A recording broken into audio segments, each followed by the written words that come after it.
Hey, good morning, everyone. This is Victor, and I'm going to be streaming today. It is Thursday, January 23rd, and not sure how long I can go, but I'm actually getting ready to take a trip with my wife, and I thought I'd stream a little bit and see where the market is headed. As we look at the indexes, the Russell is down quite a bit. It's down 0.57. NASDAQ's down 0.37. NASDAQ had a really good day yesterday, so nothing really to be concerned about. S&P is down just a bit, and the Dow is up nicely, so go Dow. I'm tracking one stock today, Elevance. They announced earnings today, and the earnings look good. And I did a video, or created a video, put it on my channel if you want to take a look at that. But I could provide comments on it. If anybody has any questions on Elevance, be happy to take those questions, as well as Union Pacific, the railroad company. And happy to take questions on that one too, because that had earnings. So as we look at the market, crypto's been up and down. It's currently up up to $105,000 per coin. Ethereum is up. So that is interesting that Bitcoin, it's been going up and down all morning. And we'll see where it goes. So those are the indexes. As I look at the market, I like to look at the sectors.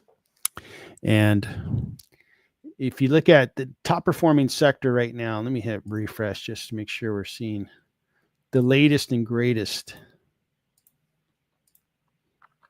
Yeah, energy is up. Oil prices are up today. And I think it's leading the charge because everything else is kind of down.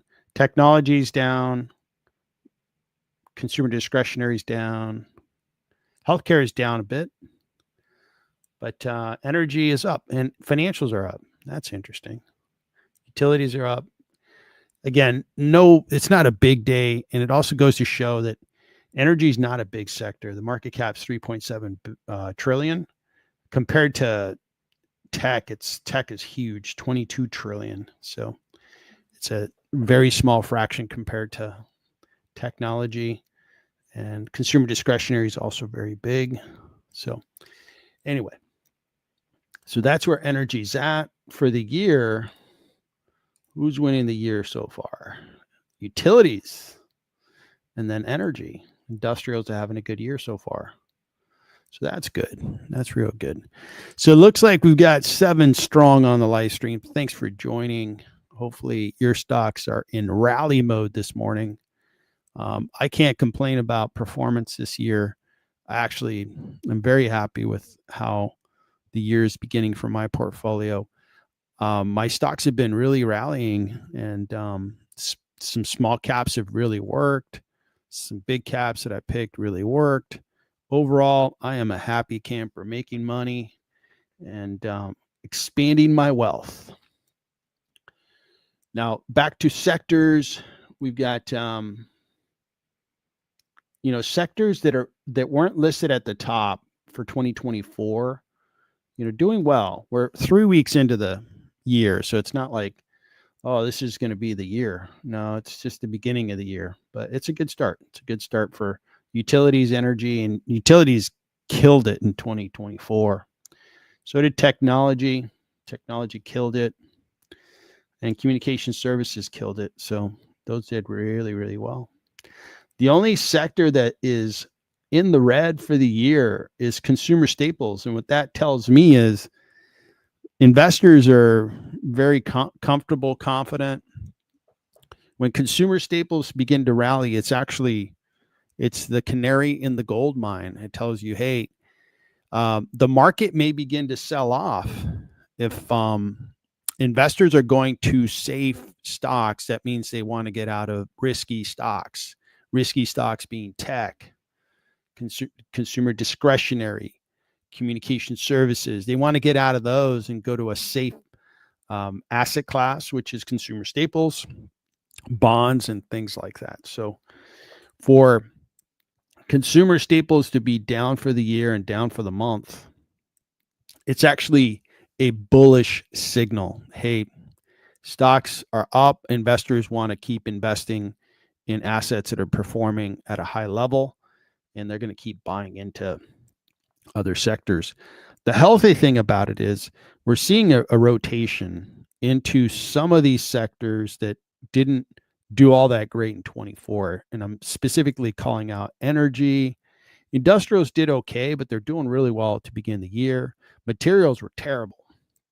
So it's interesting that they're, getting the year started on the right foot. So that's good. Financials did great in 2024. Communication services did great. Discretionary did great. Healthcare didn't do well. It did. It wasn't good. But, they're getting off in the green, but they're not anywhere near the top of the stack here. They're lagging again. So we'll see where healthcare goes. I continue to think that healthcare at some point is going to begin to work.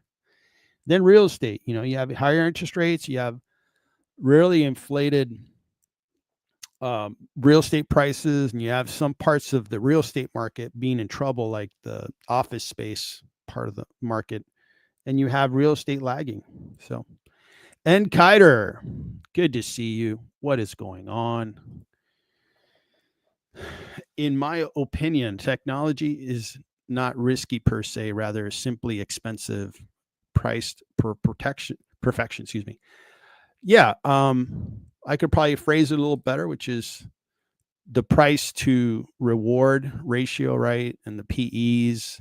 When I say risky, if you buy a PE that's 60 versus a PE that's 15, for me, there's a risk if you buy at 60 that stock's going to come down to maybe 30, 25.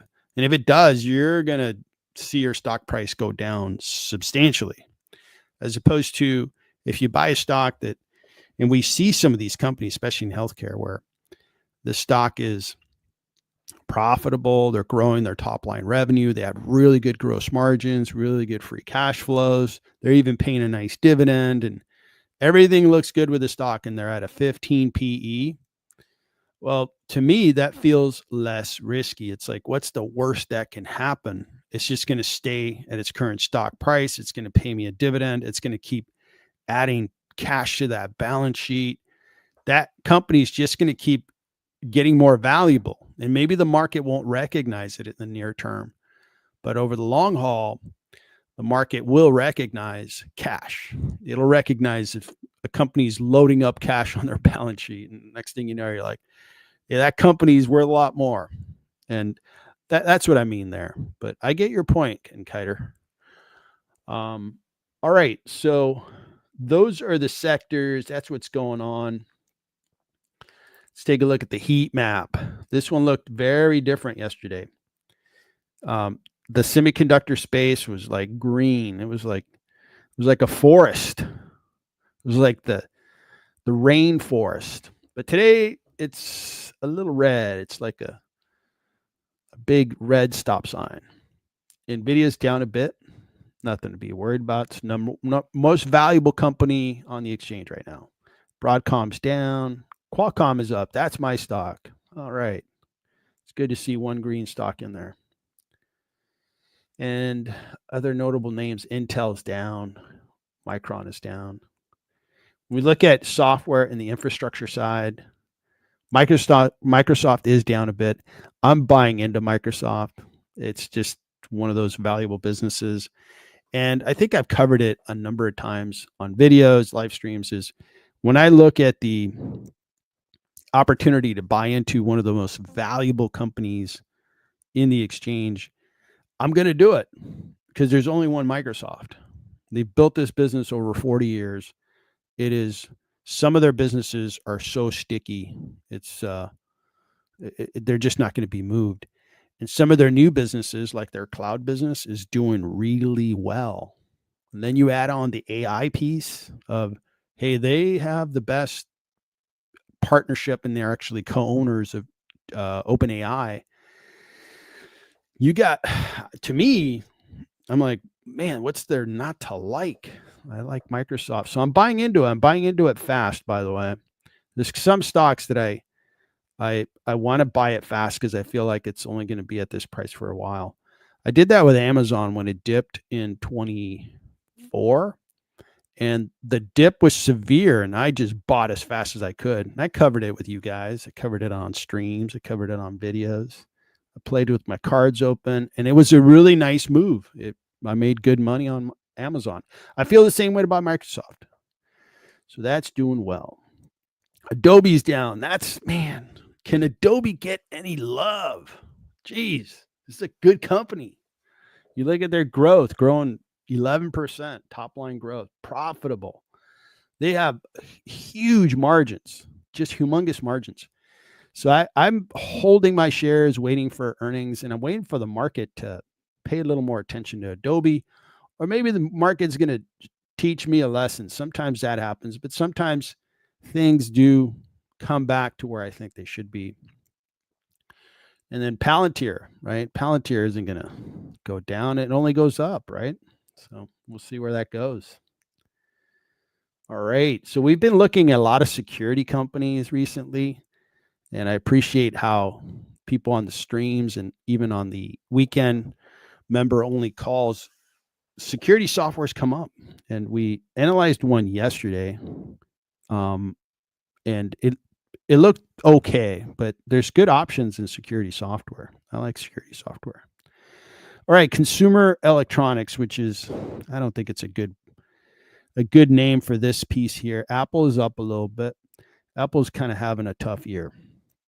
They might need a hug because their stock's down 12%.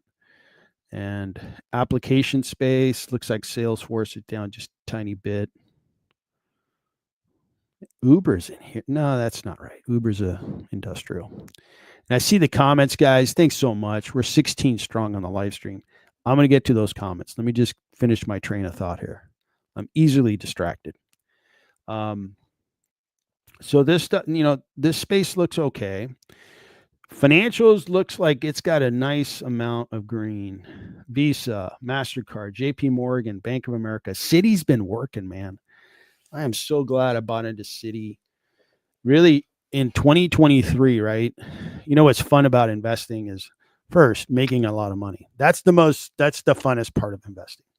But here's another part that's fun about investing is when the market does something and it overreacts. And in 2023, if you remember, we had the Silicon Valley Bank collapse because they, as a bank, and these were the federal regulators, right, force banks to have certain deposits, and they put those deposits into what they think is the best investment, and they thought it was long-term bonds. And then when interest rates began to collapse, the bond values, the long-term bond values went down. Generally accepted accounting principles forced Silicon Valley Bank, among others, to state, hey, we're going to have losses on our bonds. Those are paper losses. They're not like, oh no, we lost money in our vaults. So when that happened, that news hit the news wire, and there was a run on Silicon Valley Bank, among others. And it created a lot of fear, and it was a little unfounded. So I started getting into Citi. After that, I got into US Bank. I got into Midland States Bank. And overall, it was a really good idea. And what's fun is trying to see that the market went or reacted to a situation, probably overreacting, and I can go in and buy a good company, a good bank at a discount. And so far, Citibank's been a really good winner. I sold my US Bank stock, although I also hold it in my older son's portfolio that I manage, and he's doing well with it. So banking has been doing well, and now it's set to do really well because we are going to have an administration that's going to probably depend on those banks making more loans and being, in my view, have a more aggressive, growth-oriented agenda and be supported by the government and the regulators. So it looks pretty good for the banks going forward. Other things out there, my number one stock right now is Robinhood, and I don't see it anywhere in here. But Robinhood's just been on fire. Consumer discretionary, Amazon's down a little bit, but that's all right. I might buy some shares. Going over to communication services, Google, Meta in the green. Good deal. Netflix is having a great week. They are doing awesome. I analyzed Disney recently, and I'll pass. Disney, you know, new generation companies like Google, Meta, Netflix, they have such advantages against Disney. And here's my point is let's take, for instance, the Netflix business to the Disney business, just head to head. The Netflix business is kind of created without a whole bunch of capital being needed, where Disney is, they got theme parks capital. They have movie studios that are kind of old school studios capital. They have, um, TV channels, even cable channels. And of course, anything cable now is getting destroyed. And so Disney, just the way that they're put together, it's an old school company that's trying to go new school, and it's just really hard for them. And when you look at their financials, you really see how the legacy businesses are holding back the company, in my opinion, as opposed to Netflix is just no capital. They just create an awesome business. It's subscription based. It has a very good reoccurring revenue stream, just really good stuff. And you could say the same about Google and Meta being new generation companies. I'm an investor in both of these, and I have my son invested in Netflix. He's flourishing there. I sold my Netflix at a gain. I kept it in my son's portfolio, and he's doing well. So give me 1 second.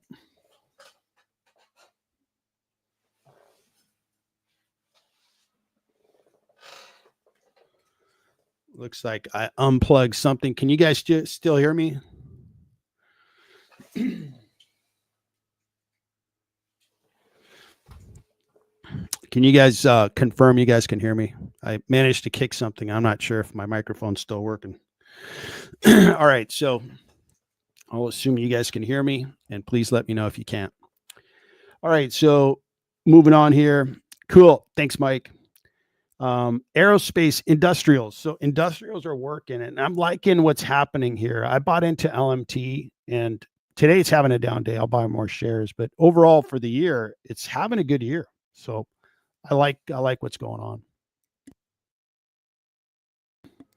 Other parts of industrials, Caterpillar's doing well, and then I've covered Union Pacific, and I've covered it for a while, like a couple of years, and I had the hardest time finding the right time to start buying into the stock, and I finally started buying into it like 2 months ago, and it's doing well today. It announced earnings, had a very good earnings announcement, very well run company, and they have very, very strong barriers of entry, moats. I mean, railroads, you can't create a new railroad, from scratch now.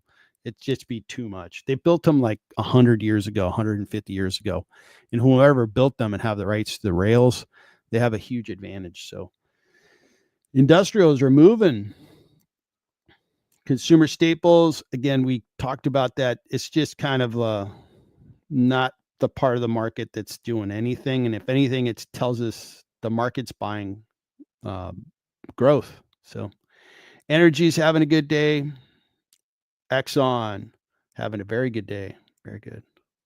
Utilities having a good day. Well, we got some green in the healthcare space. We got J&J is up. Pfizer's up a little bit.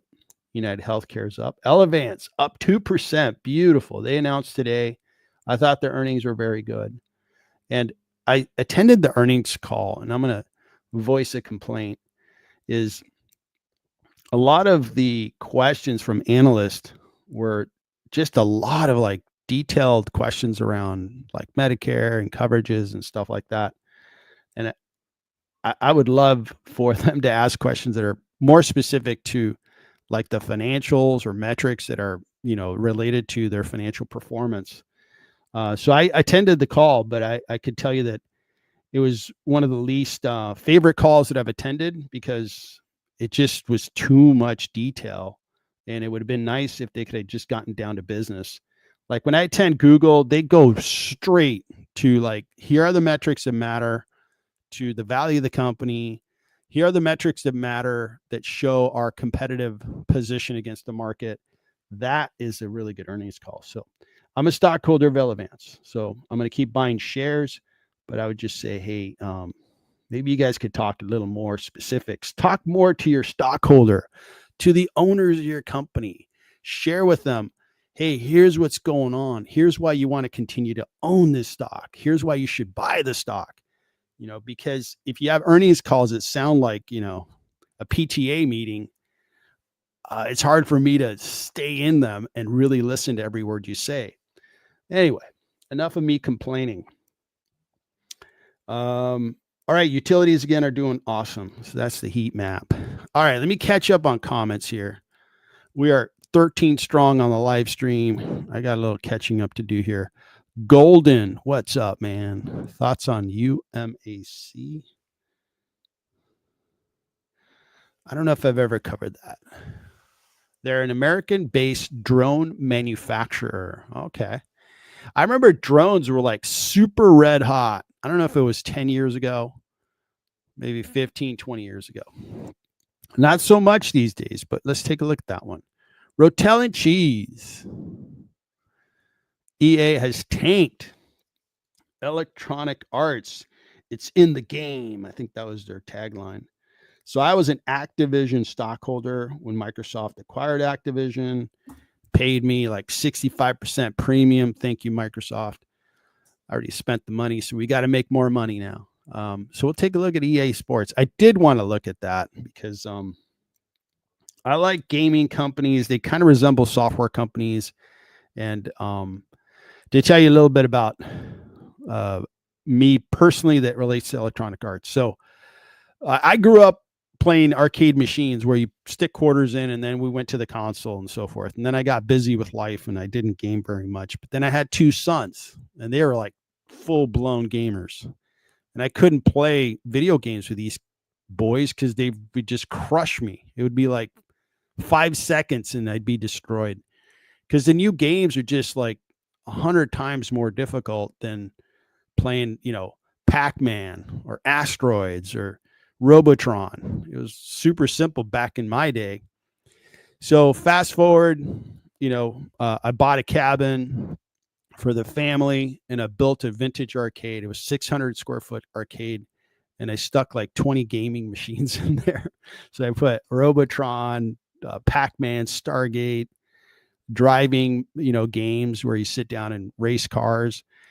And it was a really cool arcade. And I finally was able to beat my sons at video games because we had to go on the old school machines. I was able to at least be competitive there. So that's how far back I go with video games. And if you study video game history, Steve Jobs, the great Steve Jobs, and Wozniak, his partner who founded Apple, they actually worked at a video game company that way back when the company, the developer of Asteroids, and so they started a lot of software companies. Their talent came from the gaming industry, and I think that still holds true today. A lot of people find gaming to be really fun when they're youngsters. Then they go into technology fields because they have that background. The founders of Coinbase, they say that they were huge gamers and they were trying to find something in life that resembled that experience within gaming. So I'm probably going too far on Electronic Arts. We will look at the stock. I'll keep it down to the fundamentals. So Brian McLovin, I was hoping for a bigger pop on Elevance. It is a down day on Wall Street. It's at 2%. But when we look at Wall Street, right, we're dealing with the NASDAQ's down a little bit. I mean, now it's up 2.66%. So it's not bad. It's not an up day, right? So if let's say the NASDAQ was up 1%, S&P was up 1%, and Elevance was only up 266, I'd be like, yeah, man, I agree with you. But, healthcare's been so beaten up. I'll take a day like this. I will not complain about 266%. In fact, I'm planning on buying more shares of the stock. So I think Mike and I are the type that, hey, I don't like stocks that fly up too fast and then it makes it hard to buy them. So give me an opportunity to buy into these companies that I believe in. And I believe in Elevance. So I'm going to keep buying. All right. Good stuff. And Kiter. So you want to look at another security company. You always come up with some companies that are interesting. Let's take a look at QLYS. Let's take a look at that. Android PC gameplay. I imagine all my comments around video gaming were something that you thought was okay to talk about. Tomas finally decided between Booking Holdings and Airbnb. I'm going with Airbnb. All right, man. Welcome to the family. I'm an Airbnb guy. And I'm going to take a trip this weekend with my wife. We're flying out today. And that's why I'm streaming is I'm not going to be able to stream for like 4 or 5 days. So FYI, I can see me streaming. I'm going to fall off the face of the earth. And we're staying at a nice Airbnb in Arizona and should have a great time. It's an awesome property. Man, I can just tell you it's an awesome property in the desert. It's this old property. It's got like a hacienda kind of feel to it. That's what you get when you do Airbnbs. You don't get a boring hotel, boring hotel room. We're going to get a whole house. It's 2 bathrooms, 3 bedrooms. It's going to be a fun experience. And it's less expensive than a hotel that I would have gotten in downtown of the city that I'm going to. So I'm big on Airbnb. We'll take a look at it.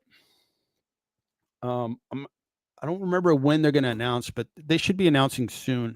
United had a very good earnings report, and as when people fly, they have to stay somewhere. So if travel is doing well, Airbnb is going to do well. So my fingers are crossed for you. I think the Airbnb stock is discounted. I think it's gonna go places. Brian McLovin, I think you agree with one of the comments. All right, you guys can hear me. All right, cool. Very good. Carlos, good to see you, man. I appreciate the questions you had a couple of days ago. It seems like you had some good questions, and I appreciate it. And just for everybody who's like a newer investor, one of the reasons I have a YouTube channel, one of the reasons why I do what I do is, first, it's a lot of fun. 2, it helps me be a better investor. But at the principal intent is I'd love to see new investors, no matter what age you are. You may wake up and you're 60 and you're like, I got to learn how to invest better. Okay, cool. Or you can be 22 years old and you're like, hey, I want to learn how to invest. That's primarily what I want to do. Is if you want to learn and there's something that, I might be able to teach you, or there's an experience that you would find valuable, that's why I'm doing this. Or somebody else in the community can maybe help you. And I really appreciate the questions that were asked a day or 2 ago, because they were really good questions just around just getting started and so forth. All right, Shadow Guy. What's up, Shadow Guy? Wow, man. Good deal. LMT, I think, is going to do really well. Industrials are going to do well. LMT is setting up well. I like the pullback. It offered us an opportunity to buy into LMT. So I like how it's set up. Hey, thanks for all the comments. I'm noting all these stocks, and then I'm going to get into looking at them. So China, man, I'm glad you brought up China. I want to talk about China. I want to talk about some stocks that look good, but I'm going to talk about my strategy around China, and I'll get into that. And this company came up, and I already forgot how to pronounce it. Shadow Guy. I said I'm not going to try. I'm going to pronounce BYD though. and these are interesting stocks, but I'll share with you what I'm doing from a strategy standpoint. I just want to be invested in China, and I'll tell you why. So, all right, man, this is going to be a cool stream. We got all kinds of comments coming in. We're 14 strong. Good deal. Mitch Yunker. Thoughts on Booz Allen Hamilton? I think that's an insurance company, right? So we could take a peek at it. Insurance has gotten really interesting with these wildfires in California, right? There's a lot of claims that are coming. Take-Two Interactive.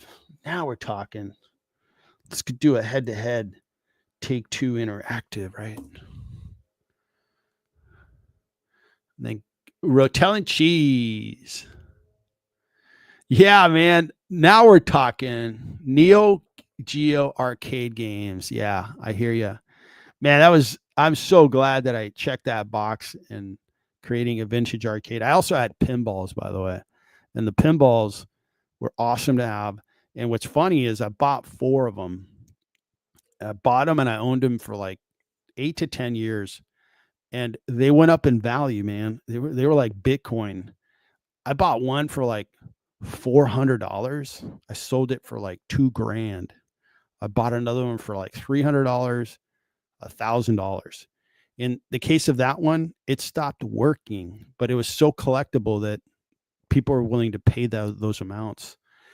So the vintage arcade thing, I built it in 2012, and it was a big hit.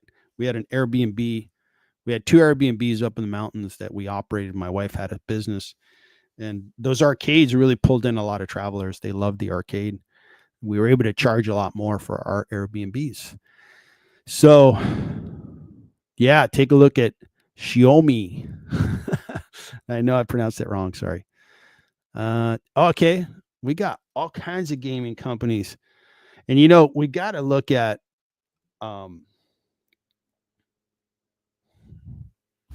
what's that other gaming company? Roblox. Take a look at that one too. When we get into that stream. Snail. What's up with? I've never heard of Snail. Wow. Okay. Cool. Rotel and Cheese. AGYS is a software company that's tanked. All right. Talk about that one. And then Comcast. I'm going to talk about Comcast, but it's not going to be pretty. Just brace yourself. Put on your chin strap. Hyper Wizard. NSSC. Okay.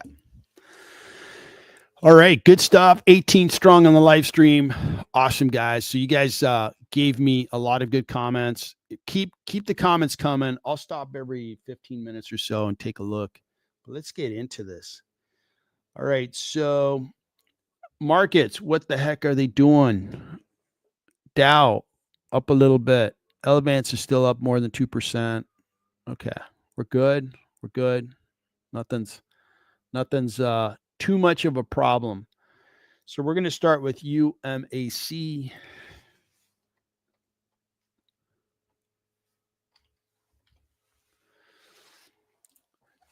Unusual Machines. That sounds like a cool name. Unusual Machines designs, manufactures, and sells ultra low latency video goggles for drone pilots. It operates a drone-focused e-commerce marketplace. The company serves drone pilots, hobbyists, recreational services. The company was formerly known as AeroCarb US Corporation. It's changed its name to Unusual Machines. I like the name. That's a cool name. So let's take a look at their website. Interesting. Yeah, I think the advancement in drones is awesome. Let's take a look at their business, and then I'll come back and make some comments that I think I'm going to end up making with regard to valuation. So this company here is a very small cap, $207 million. It's down 2% today. Small caps were sold off yesterday, and I think they were selling off today. Revenue, $3.5 million. That's super low. And they lose a lot of money. Okay. All right, that is a little scary. A little scary. We're going into a stock. Wow, look at that, 255. Why did it rally so much? So whomever created this comment, can you add comments on what is causing this rally? I think it's golden. Do you know what happened here in October timeframe? Because this stock started to move. It was $1.50. Did they get like some giant contract?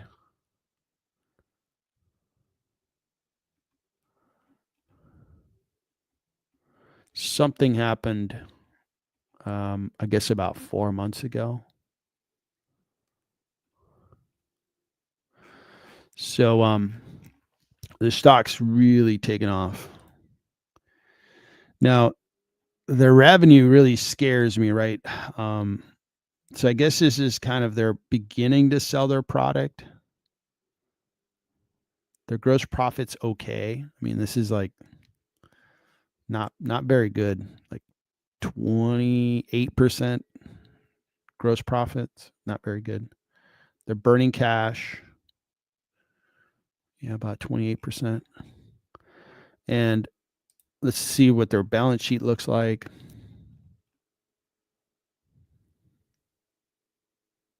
Not too bad. They have $3.3 million of debt, cash of $175 million. This is really risky to me, and I wouldn't touch it. I think that the thing about drones, back 20 years ago, it was pretty exciting to see how drones were being made and what they could do and how great they are. But it seemed like 100 drone companies came out, and that excessive competition doesn't create very valuable companies. You need a scenario where it's like, hey, Google, there's only one Google search, and they get a majority of the market share and they become super valuable. Or you have an NVIDIA. There's only one NVIDIA. They have the best GPU. They have the best technology for accelerated computing. Boom. When you have a concentration of the market demanding something from one company, then you create high value. When it comes to drones, I just didn't see that. There wasn't one dominant drone company. It seemed like everybody could create drones. So that's why I'm like, for a couple reasons, I'm like, first, this is a super small company that's losing a lot of money, and it had a run up recently. So this would be like a total pass for me. Is this thing going to settle back down to $4 a share and leave me with an 80% loss? Maybe. Can it go up to like $100 a share? That's also possible, but it's probably not going to happen. You got to start selling a lot more product. You got to start making money. You got to do a lot of things. And they're in a space that I think is very competitive. So, all right, good luck with that.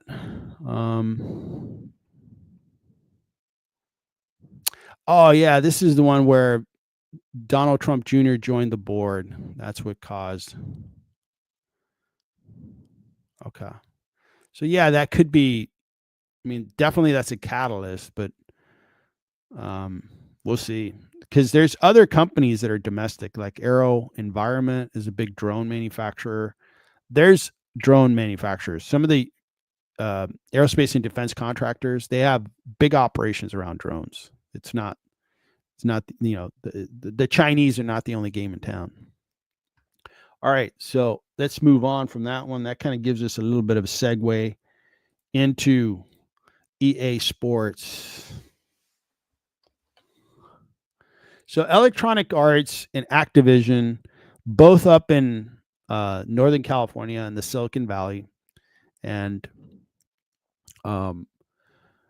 so Atari was the legendary company that was founded like 50 years ago. They're the makers of Asteroids, among other titles. The founders of Activision came from Atari. Steve Jobs and Wozniak met at Atari. That's where they met, and they actually designed a video game there. And that company, although Atari didn't become a gigantic success, it was kind of like where a lot of things happened. Electronic Arts, its competitor was Activision, and Electronic Arts really did a nice job with sports related games. Now, what's going on recently? It's down 15%, and it's having a really bad day. Really bad day. Oh man, what happened? What happened? Like slashing guidance.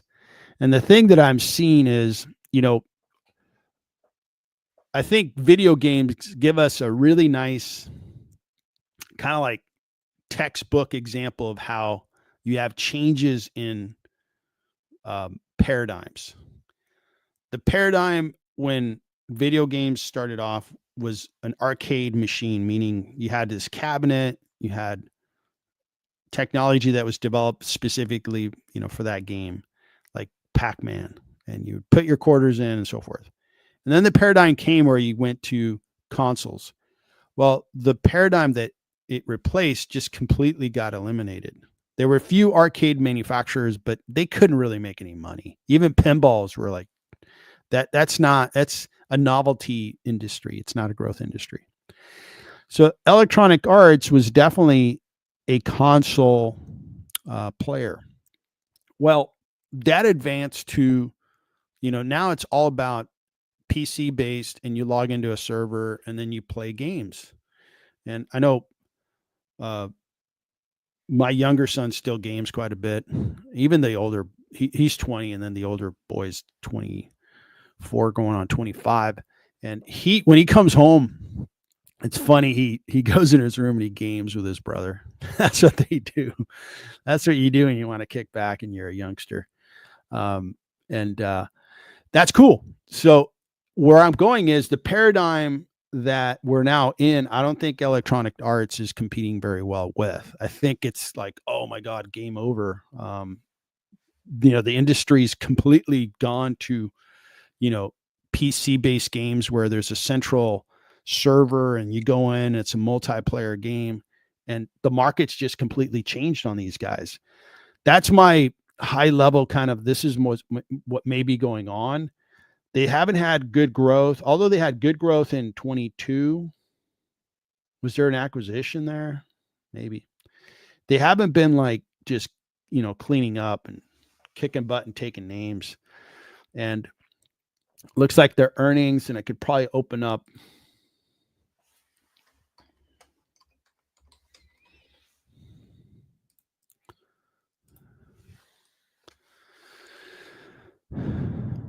So EA, investor relations. Here we go. Let's take a look at this earnings, see what happened.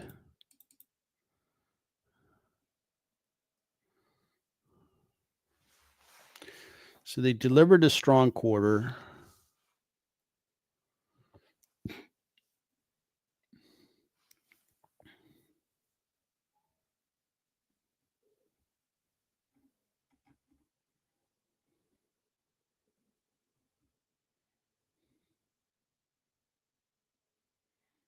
So they did grow in the quarter. Okay, good.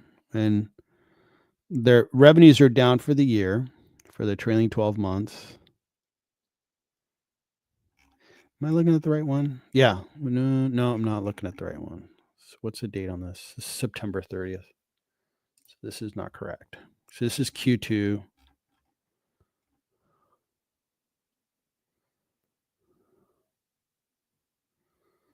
So where's the latest earnings?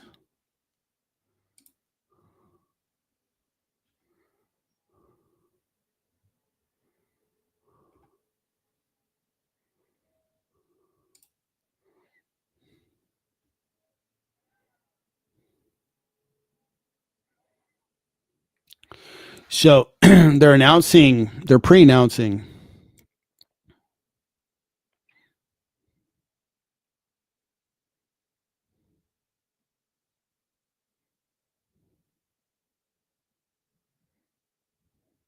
So they're pre-announcing earnings and they're guiding down, and that's why they're getting destroyed today. And I think that, they still, I guess they have the market's attention because they still, depend on games that are designed around sports, and that's interesting. But obviously, they're just not keeping up. It's gonna be kind of a novelty business at some point. It's never been. I've analyzed this company before, and where it breaks down is just their fundamentals do not support the valuation of the company in the past when I've looked at them. It's a $30 billion market cap company. Activision, when it sold, I forgot how much they were, but they were much higher. Activision, I think, had a better game plan overall. In this case here, we got $30 billion market cap, and their free cash flow isn't bad at all, $2 billion. So growing. I mean, you can substantiate 30 billion with that $2 billion of free cash flow. They do have good gross margins of 78%. And what is their revenue growth? Well, they're not growing, but yeah, these are troubled quarters here. I don't know, that free cash flow kind of surprised me in a positive way. This would be interesting to kind of research a little more closely, because it might be a stock that you can pick up at a really good price and probably see it rise nicely.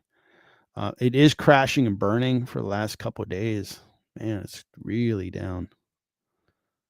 It's down like 40% over the course of a couple of days. That's really bad.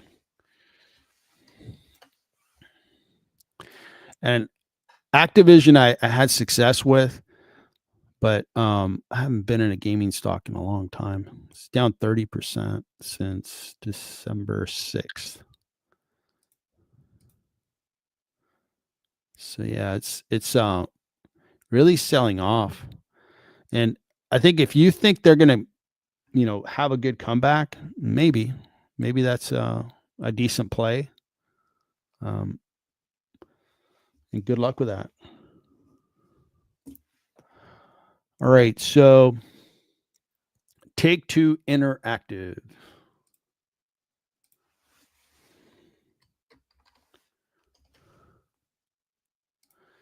So let me get familiar with this company. I've heard of them. Is this the company that's located in Asia? I think they are.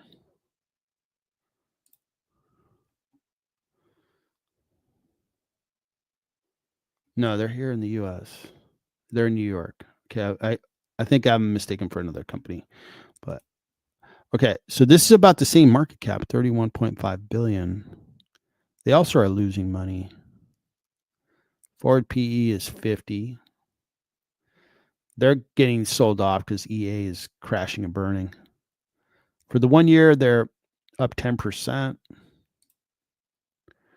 up 37%. So there was a good buying opportunity way back here. Let's see what's going on with the business. So they're not growing either. So gaming is hitting a wall. It looks like there was an acquisition or something that affected 2023.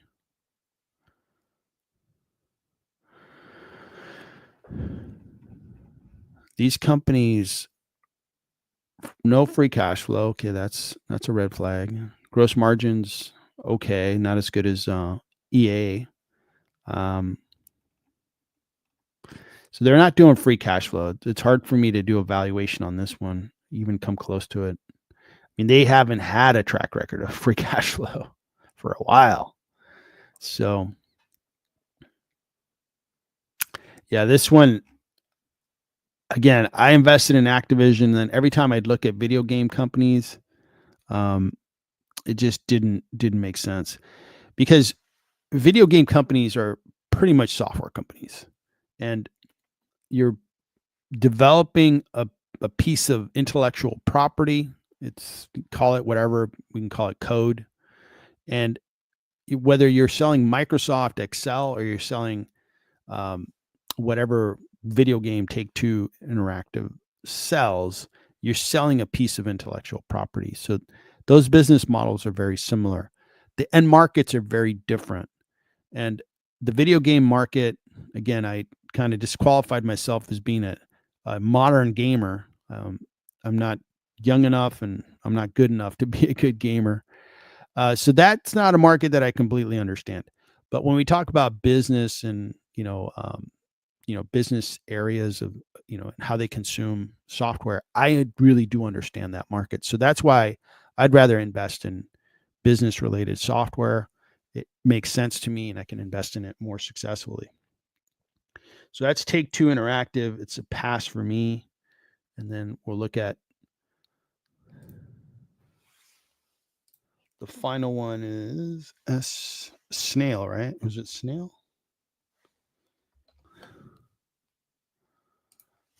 Okay. So these guys. So they do digital entertainment content. Okay, cool. They're in Culver City, California. And there is a big gaming community there. Riot Games is in Santa Monica. They're now owned by, I forgot who in Asia, but they're the developers of League of Legends. They're over there. Small company. Okay. So these guys are $103 million market cap, revenue 86 million. This looks kind of interesting. Forward P is 14, P ratio of 36 for the current year. Wow, look at that growth. So they did really well in 2020, and then they had a loss of revenue, and now they're beginning to pick up sales. This one looks interesting. What's the stock been doing? Yeah, stock's been roaring. It's a very low price stock, which is a little concerning.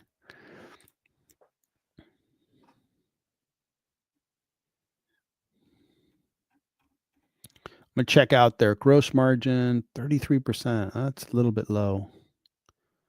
And free cash flow, 13. This one's, I think a lot of the gains are in the stock. It's a low price stock. The inconsistent cash flow is going to be a problem for me. It's interesting that their forward PE is going to be low. But the stock has really rallied already. So good luck with that. I'm going to pass on the video gaming stocks because I already own a lot of software companies, and I'd rather own those software companies than gaming companies. I think they're very similar businesses. All right, so enough video games. That was good stuff. Thanks for bringing them up. Let's talk about QLYS.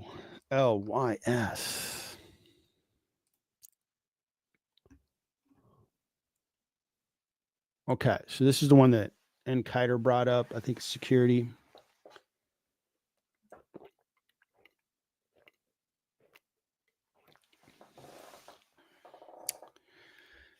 So cybersecurity.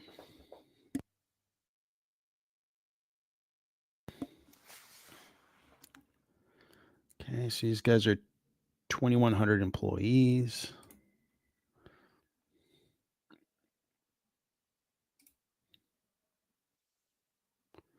All right.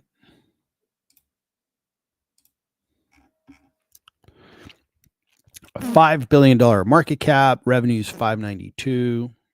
These ratios look really good from a not overpriced perspective.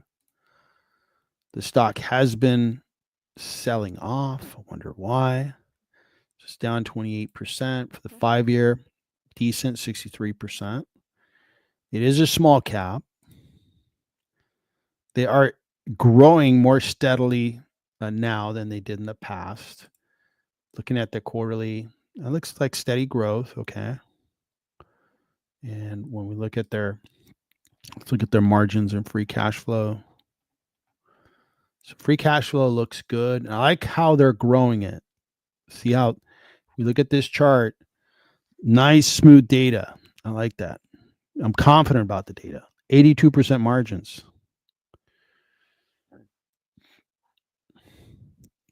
This stock's worth, let's take a look at the balance sheet. So balance sheet, way more cash than debt. Very good. This business, if I take that free cash flow rate and say multiplied it times 20 to 30, let's say 25, kind of go the mid-range there. Then we're going to get to about $5.5, $6 billion in market cap value. And it's a little discounted. I guess I agree with these guys. So it's interesting that there's a good number of security stocks out there, especially smaller companies, and they keep growing. Obviously, it's a necessity, but it's interesting that they're out there. So this one, I mean, there's good choices nowadays on security. There's no one dominant security company. I know CrowdStrike was having a really good year until they blew their business up. Palo Alto was having a good year, but they've had like spotty performance. These guys are good. Zscaler looks good. It seems like you got like nice choices in security software. This one is not like screaming at me like, hey, this one's really discounted. And the market's not excited about it. It's been selling it off in general. So the underlying trend for the last year is, okay, why is the market not liking the stock? I think it's close to fairly priced. So it's not enough for me to say, hey, you know, I gotta totally get into this stock and see if it's a good buy. It'd be a pass for me, but I think it's interesting. If they start to accelerate their growth, it's going to get very interesting.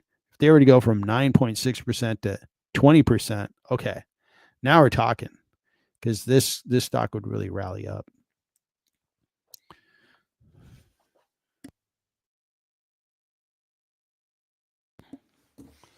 All right, so let's talk about Airbnb. So Airbnb is down today. What's it doing year to date? It's pretty much breaking even.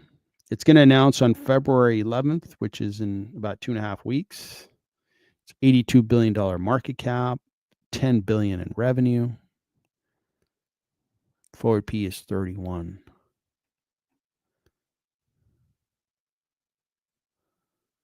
Okay. So the one thing that I am concerned about Airbnb, I'm a big Airbnb stockholder. I own quite a bit of Airbnb, and I think it's here. So I have $87,000 invested. It's worth $102,000. So I'm in it to win it with the Airbnb, but this slowing of growth concerns me. That's the one concern I have on Airbnb, that it's down to kind of a good growth rate, because that's a pretty good number, right? 3.7 billion. That is one of the concerns that I have. If they can accelerate that growth, man, they'll make me happy. And I think the market's going to start buying up their shares. Free cash flow. I love this trend. Look at that. Boom. They make $4 billion of free cash flow because they don't own any real estate. They just participate in the rental of privately owned homes to vacationers like myself. And they get to have these awesome margins. Really good business. And it's kind of like the sharing economy, right? They don't have to put a bunch of capital into the business. Remember, I think earlier today, when I talked about Disney versus Netflix, Disney has to put a lot of capital into their business because they have legacy businesses. Airbnb does not. They do not put much capital into their business, but they get to grow around the world very quickly because it's not a capital intensive industry that they've created. So that looks great. It is a stock that, you know, one of the reasons why I continue to be an investor of Airbnb is that they are the best experience to the traveler, in my opinion. I owned two vacation rental properties, and I tried to rent them on Airbnb, Booking, VRBO and Flipkey. Those are the four of the top companies. Airbnb was like dominant. 90% of the reservations came through Airbnb. Wasn't even close. And Booking was number 2. And then number 3, I'm going to say was VRBO, but they were just getting destroyed by Airbnb, and then Flipkey. Now, when I went to Europe, when I go to Europe, I do Airbnbs. And I'm curious, and I talk to the property operators or owners, and Booking does do really well in Europe. I would say that, but so does Airbnb. Down in Latin America, I think Airbnb's really, at least Mexico. I traveled down to Mexico, and I travel up in Canada as well. And Airbnb does really well. So in general, I think the experience to the person that's, to the traveler, the Airbnb experience is, I think, the best. The other ones are kind of noisy. Like Booking resembles like Expedia, and those travel sites to me are really noisy. They promote too many things at you. I just want to find a nice place to stay, and I want the experience to be really cool. Like the experience we got planned later today, we're going to fly out, and it's going to be on a really cool property. That's what I get out of Airbnb, and I think it's different. I think it's funner, it's less expensive. There's just a lot of things there that are differentiators in the experience for Airbnb. So I'm in it long haul for Airbnb. If they can start growing, that'd be awesome. If they can merge with like Uber, that'd be a super company. Maybe even acquire Lyft. How much is Lyft these days? Lyft is getting destroyed it's getting eaten alive by Lyft. And now you got Waymo coming into their business. It's a $5 billion company. So maybe Airbnb can acquire Lyft and have another product out there and kind of operate it better, because Lyft isn't doing anything. Meanwhile, Uber is growing by leaps and bounds. And I saw a graph where in San Francisco, Waymo has really grown really fast at Lyft's expense, because Uber continues to grow in the city of San Francisco. But Lyft is beginning to really falter. So maybe Airbnb can start acquiring some businesses, making themselves bigger, but grow right, kind of like Google Alphabet. They grew really, really intelligently. Meta, they grew really intelligently. They added on companies that made sense to them, that they could really run and can actually add value to that business. Like Meta acquired Instagram, genius acquisition. Google acquired YouTube, genius acquisition. So if they can do that, I think Airbnb could really, really rock this world, because they are a special company in my mind. So that's Airbnb. And if you're curious about how they name the company, so I think that the phrase is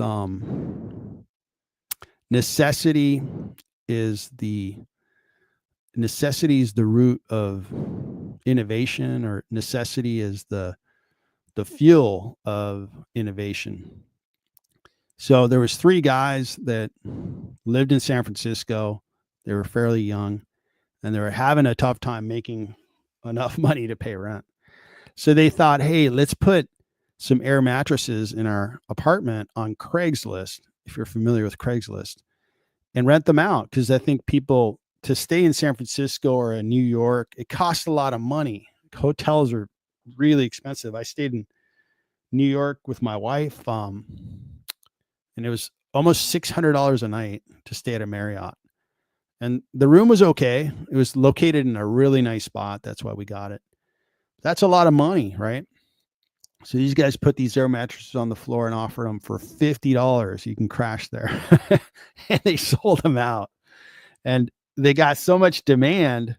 They were like, hey, let's start a company and we'll start renting out, a place for people to stay. And then they kept advancing the service. Pretty soon it was whole homes, and the whole concept of people that own homes can rent out their homes. It doesn't have to be a hotel operator. And boom, the company was created. Such a cool little story. And the three founders took off with it, and now it's Airbnb. They're humongous. All right, so good luck with that, Tomas. I'm in it with you, buddy, and I'm in it. The other one that we're in, Mercado Libre. Man, I'm glad I bought that stock. All right, let's take a look at LMT. Shadow Guy. Pretty soon, Shadow Guy is going to be asked to join the board because he owns so many shares, it seems. This stock, I think, is set to do well. Part of it is it's had a really big pullback, and I'm like, why? It's like, it's a good company. I've owned this company for years in the past and have recently come back into it. And they grow gradually because they're a defense contractor, and they just have very steady income. And the new administration is pro-defense. If anything, they want to make it bigger. They want to make the U.S. stronger and be perceived as just indestructible. And I'm not against that. And I think Lockheed Martin is a good run company. They are profitable. Analysts believe it's discounted by 16%. I think it's discounted. Forward P looks reasonable. Good dividend payout ratio. Let's take a look at how they're expected to grow. In 25, they're going to have about 4% growth, almost 4% growth. So just steady growth. Now, this is aerospace and defense. This is not, technology, and it's going to grow by 80%. So, but I like to diversify to some extent and buy into places where I think it's being discounted. And I showed the graph on this stock, and it was just a really good opportunity. I'll show you my valuation on Lockheed Martin, and I switched horses. I was on TXT that seemed to have a better valuation, but when I studied the businesses more carefully, I realized these guys have a better moat. These guys have a moat that is, they've developed certain military equipment, military aircraft, military items that they're basically the only source for that piece of equipment.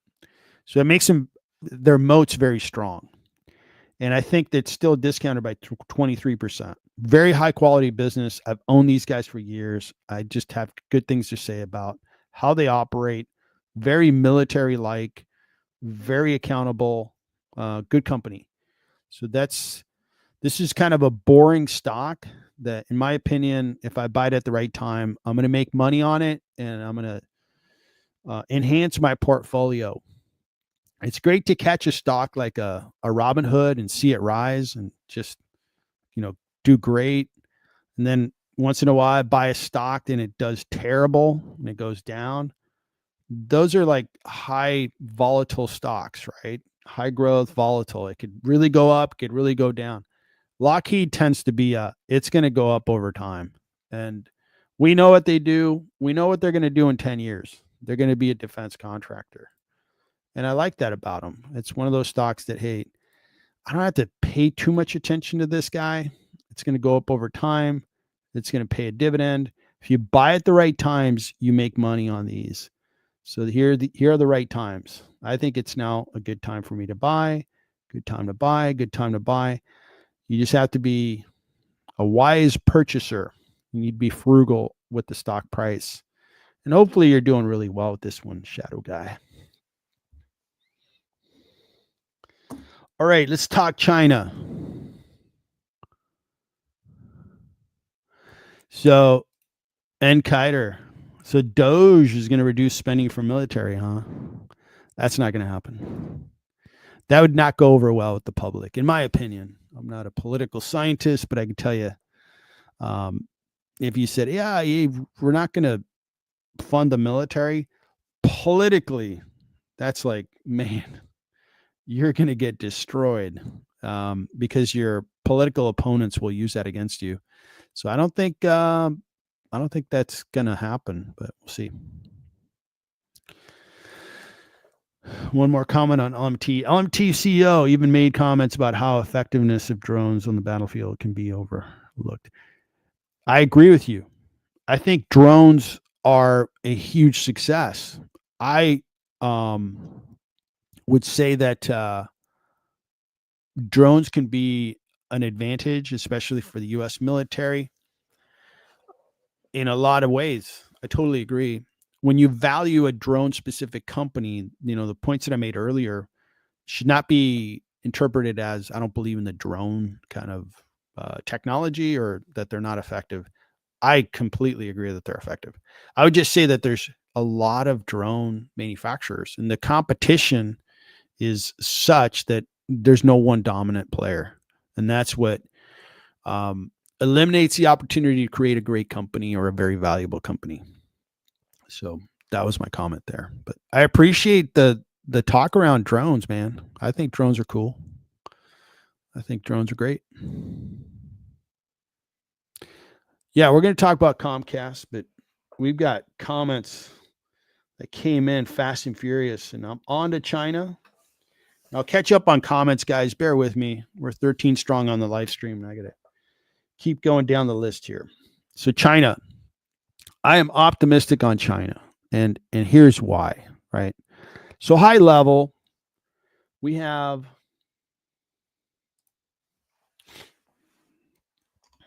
set something up and then make a couple of points.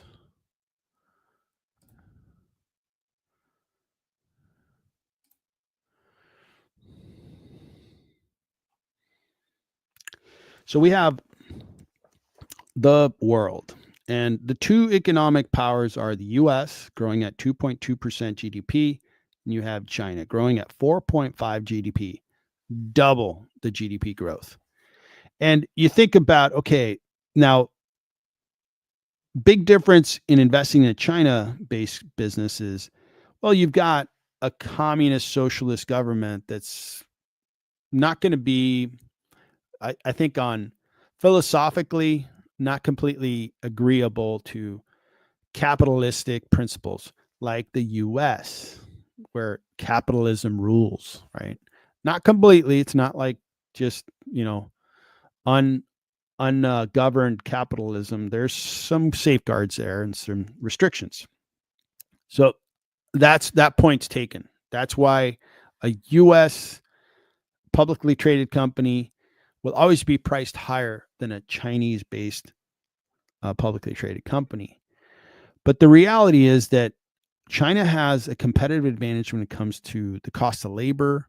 And in some ways, they've exceeded like the manufacturing capability of the US and other countries around the world. And it's really showing up in EVs, in technology, just about all the technology that I see around in the US.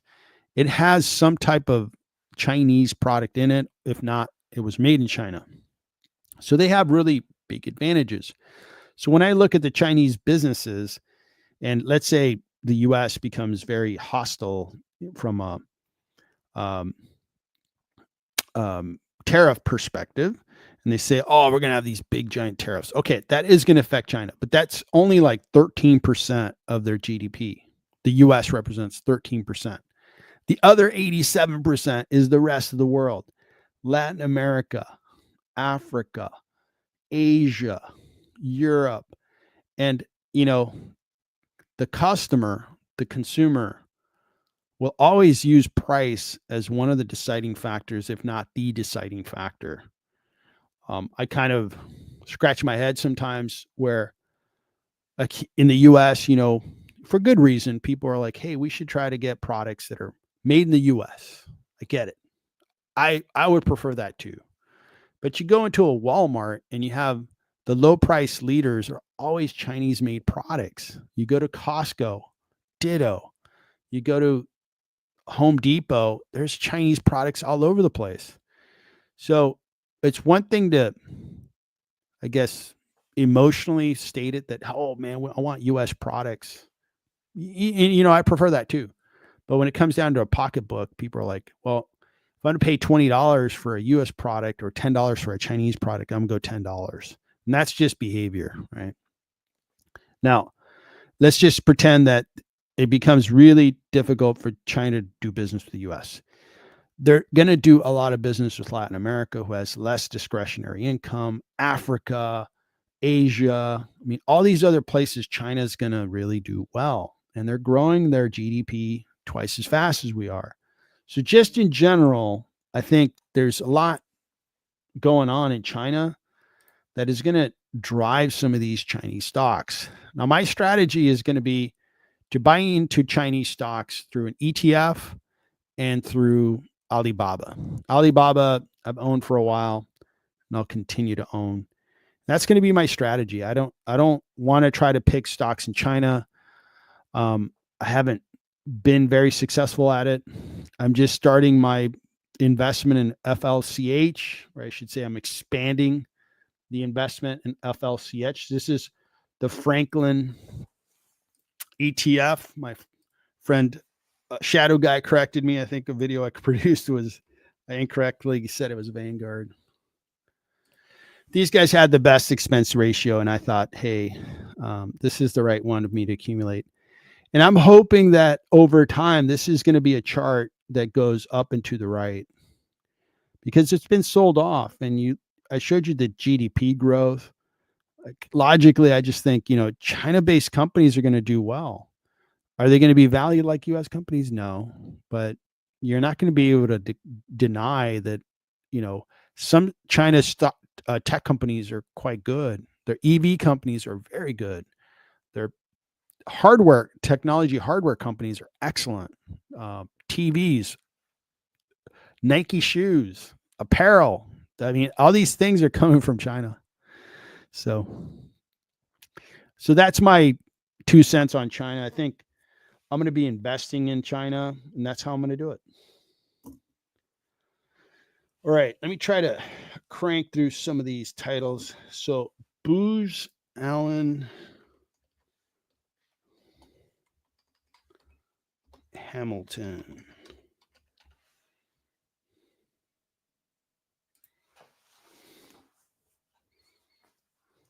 So, Booz Allen Hamilton Holding Corporation provides management and technology consulting, analytics, engineering, digital solutions, mission operations, cyber services to governments, corporations, not-for-profit organizations. So these guys are services.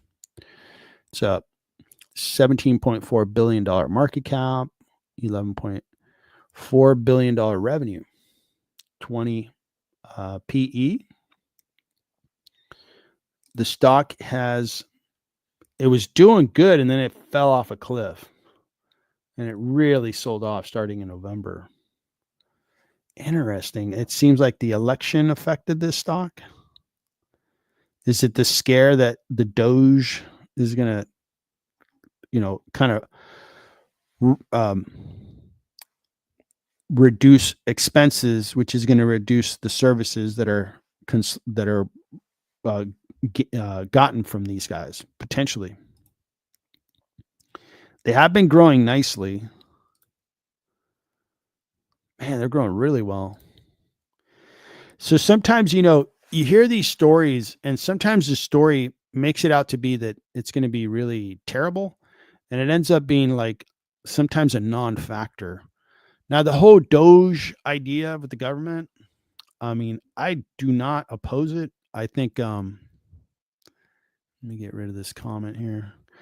I think the idea to reduce expenses at the government level, I think it's a good idea. I pay taxes, and if they lowered my taxes, I'd be in favor of it. But the whole idea that, hey, they're going to reduce it substantially, it's going to be difficult. And we'll see. If they can pull it off, that'd be great. If they can't, Booz Allen's probably not going to be affected. There's going to be some effect, but I don't know that it's going to be all that big of an impact. The government still needs to operate. We'll see how it works itself out. So this looks like it was really sold off. It's still growing its revenues. The last time they reported was for September 30th. That was before the election. Would some contracts be canceled or not renewed? Potentially. Yeah, that's one of the risk factors. I would watch this stock over the next earnings or two and see what kind of impact, the new administration's having, or what kind of impact they're expecting to experience. But this might be an opportunity to buy a stock. Now, services-based companies, this one's doing great, up 75%. These are typically not my favorite investments because we'll take a look at their gross margins. See, their gross margin is 23%. They don't have very high gross margins because they have to hire expensive talent to do the job. And, these are good companies, but they're never going to be like a Meta worth $1 trillion. No, because just your cost of operating is really high. So it's not my favorite type of business, but this one here may be a stock that's really unfairly priced lower that could really bounce back if you watch it and really believe that, hey, they're going to keep growing at the same rate, or they're probably going to get back on this underlying trend, which is it's going to be up here in the future. But you got to study it. You got to, in my opinion, you'd have to look at the earnings calls that are coming and see if you can formulate a really strong conclusion that you think is going to happen, and then make your decisions accordingly. So thanks for asking. That's an interesting company.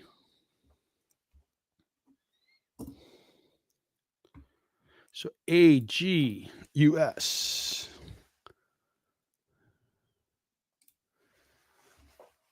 Agilicis operates a developer, marketer of software-enabled solutions and services to the hospitality industry in North America, Europe, Asia, and India.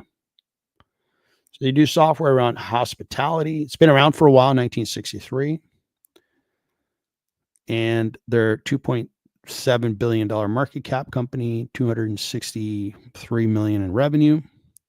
PE is a little high. Strong buy discounted by 42%. Wow, these guys sold off. Interesting. So they announced on the 21st, they just announced, and it sold off. Wow. So they were growing quite nicely. They're still growing nicely. So hospitality, travel's doing okay. So what did they say that caused the market to sell this stock off?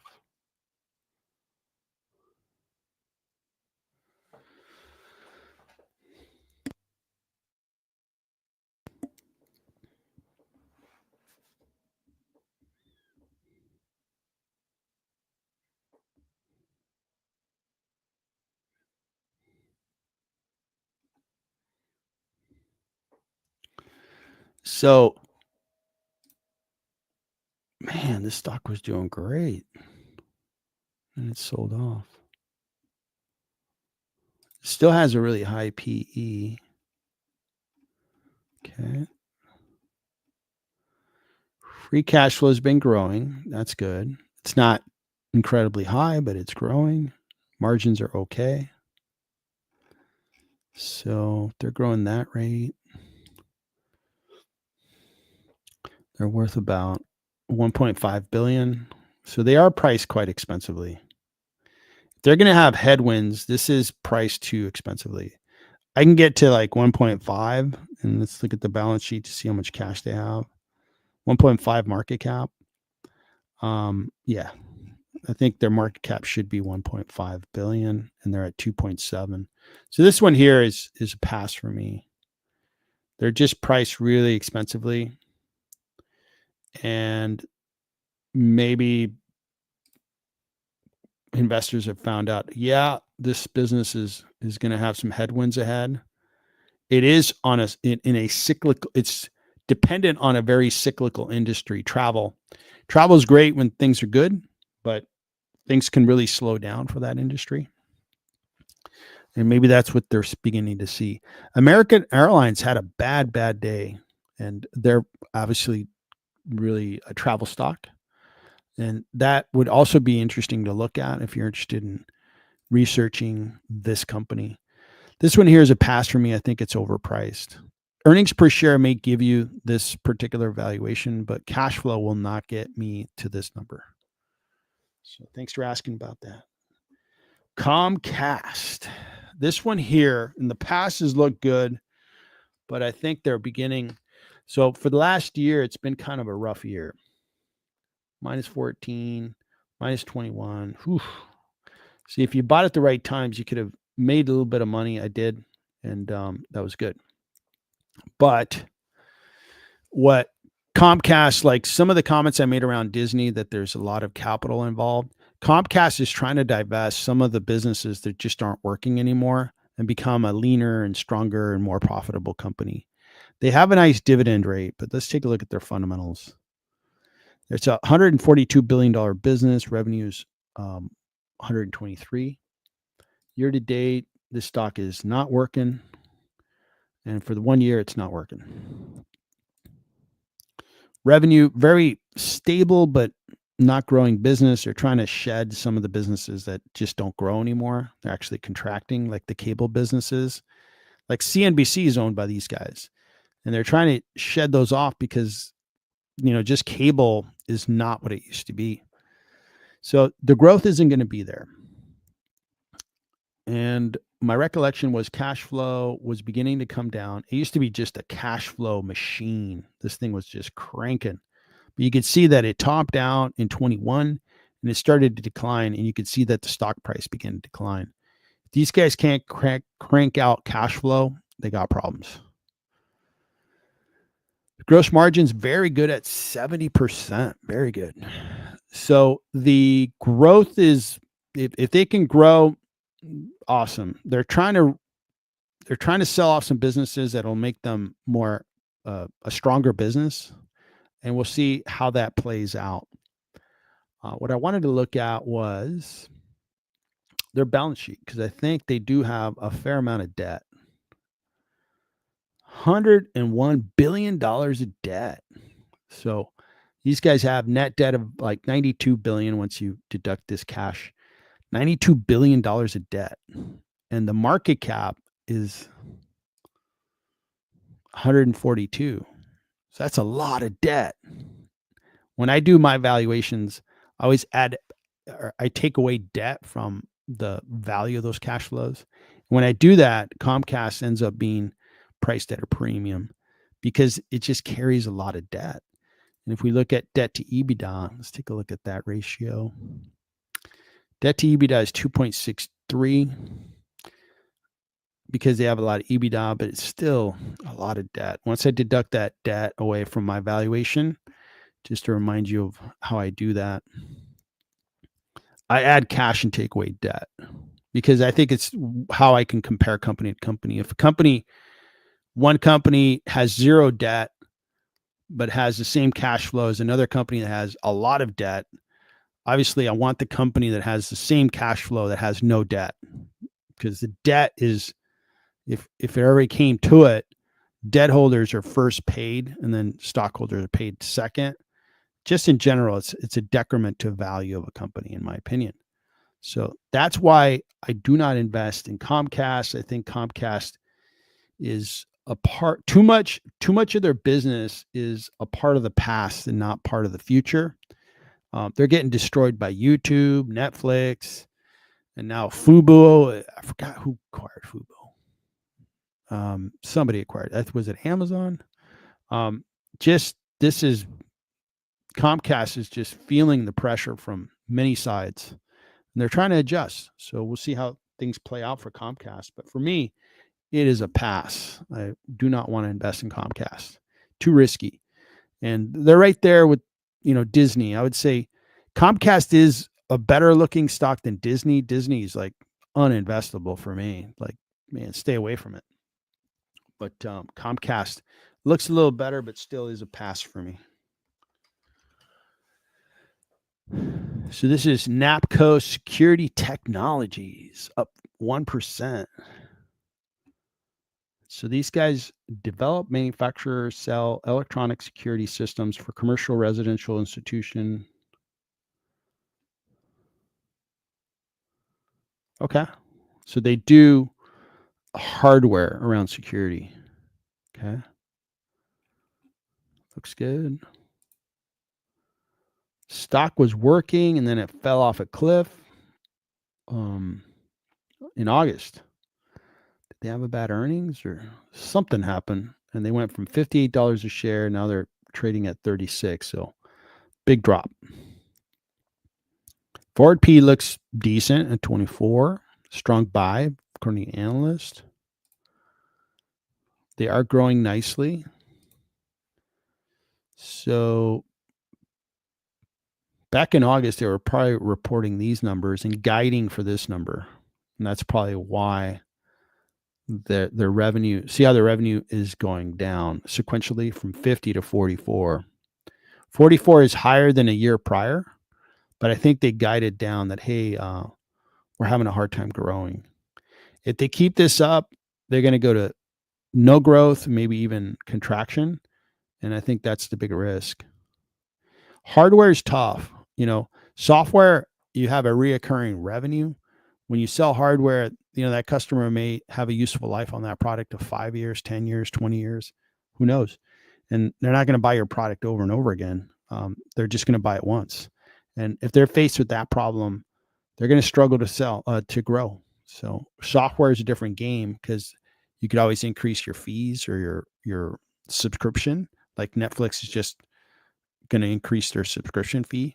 So software, you have more levers and you have higher margins. So this one here, it seems like there's some trouble, and I would really want to see a couple of earnings and see that they're beginning to grow. This sequential number scares me. And it's a small stock, so this guy can really get beat up like it did. This could really be a tough situation. Although, look at this chart. It looks good. If they can get back on a growth trajectory, and it's happened before, happened here, it just sold off like crazy, and then it came back. It can get back to its underlying trend and kind of keep going up. They got to repair the business. This isn't a bad stock to watch. Doesn't cost any money to watch the stock, but your time, your analysis. This one here would be a very good stock to watch. In fact, I'm going to watch it. Because if they make the turn, or I should say, if this was a blip, an anomaly of,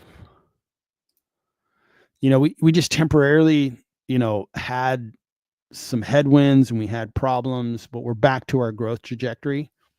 Okay, the stock's going to keep working, but I don't have to pay any money. I don't have to invest any money to watch. And I want to watch for a quarter or two. I'm going to put this on my watch list and kind of keep track of it. So that's NAPCO.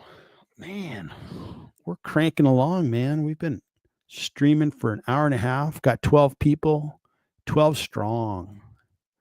Let me pick up where I left off on comments here. Thanks so much for joining, guys, and I appreciate your patience on me getting through a list of stocks that people are interested in. Hyper Wizard, thanks for tuning in, man, and thanks for bringing up NSSC. Ubisoft has tanked. Now a target of Tencent. So Tencent's humongous, man. Tencent's a Chinese company. Yep. Trump Jr. acquired that, or became a board member of the drone company. That's interesting.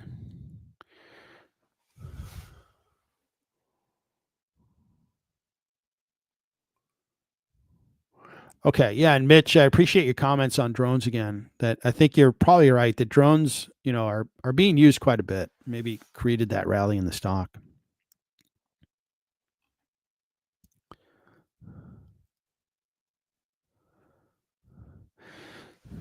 Yep. Yeah. Drone warfare, man. That's where we're at. So Take-Two Interactive does Grand Theft Auto. Cool. That's a big title. So MetLife, I haven't looked at Met in a long time, but it seems like every time I look at it, it looks pretty good.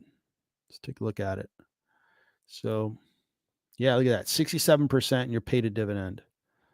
That's pretty good. And you have, so beta will tell you how volatile, risky the stock will be. And when you're near 1, that means it's low risk or low volatility. Shouldn't use the word risk. It just means that it's going to trade with the market. And this one here, I mean, this is an insurance company primarily, or they do a lot of life insurance. So these guys here are getting it done, man. Their stock's appreciating, PE's really low. Price target, analysts say it's 4% discounted. Total revenue is growing in the trailing 12 months. They kind of had a little bit of a flat plateau period.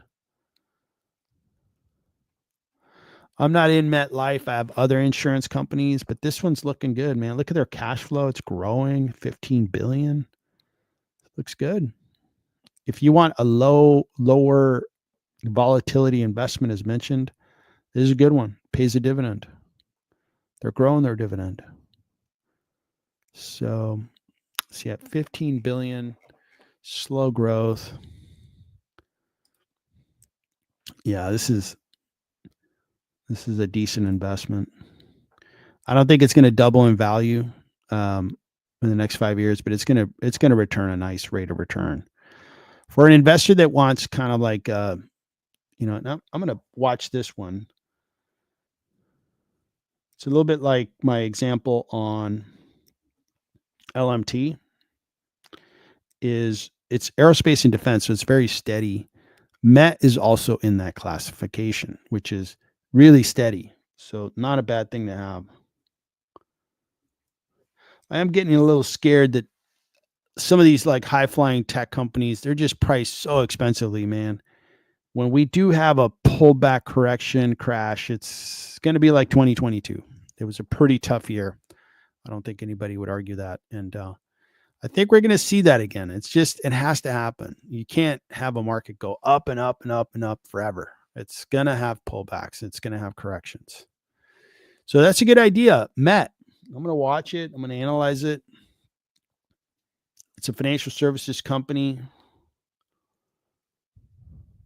I've done well with insurance companies, and financial services is doing well. I don't have a company like Met right now in my portfolio, so this might be a good addition. Thanks for bringing it up.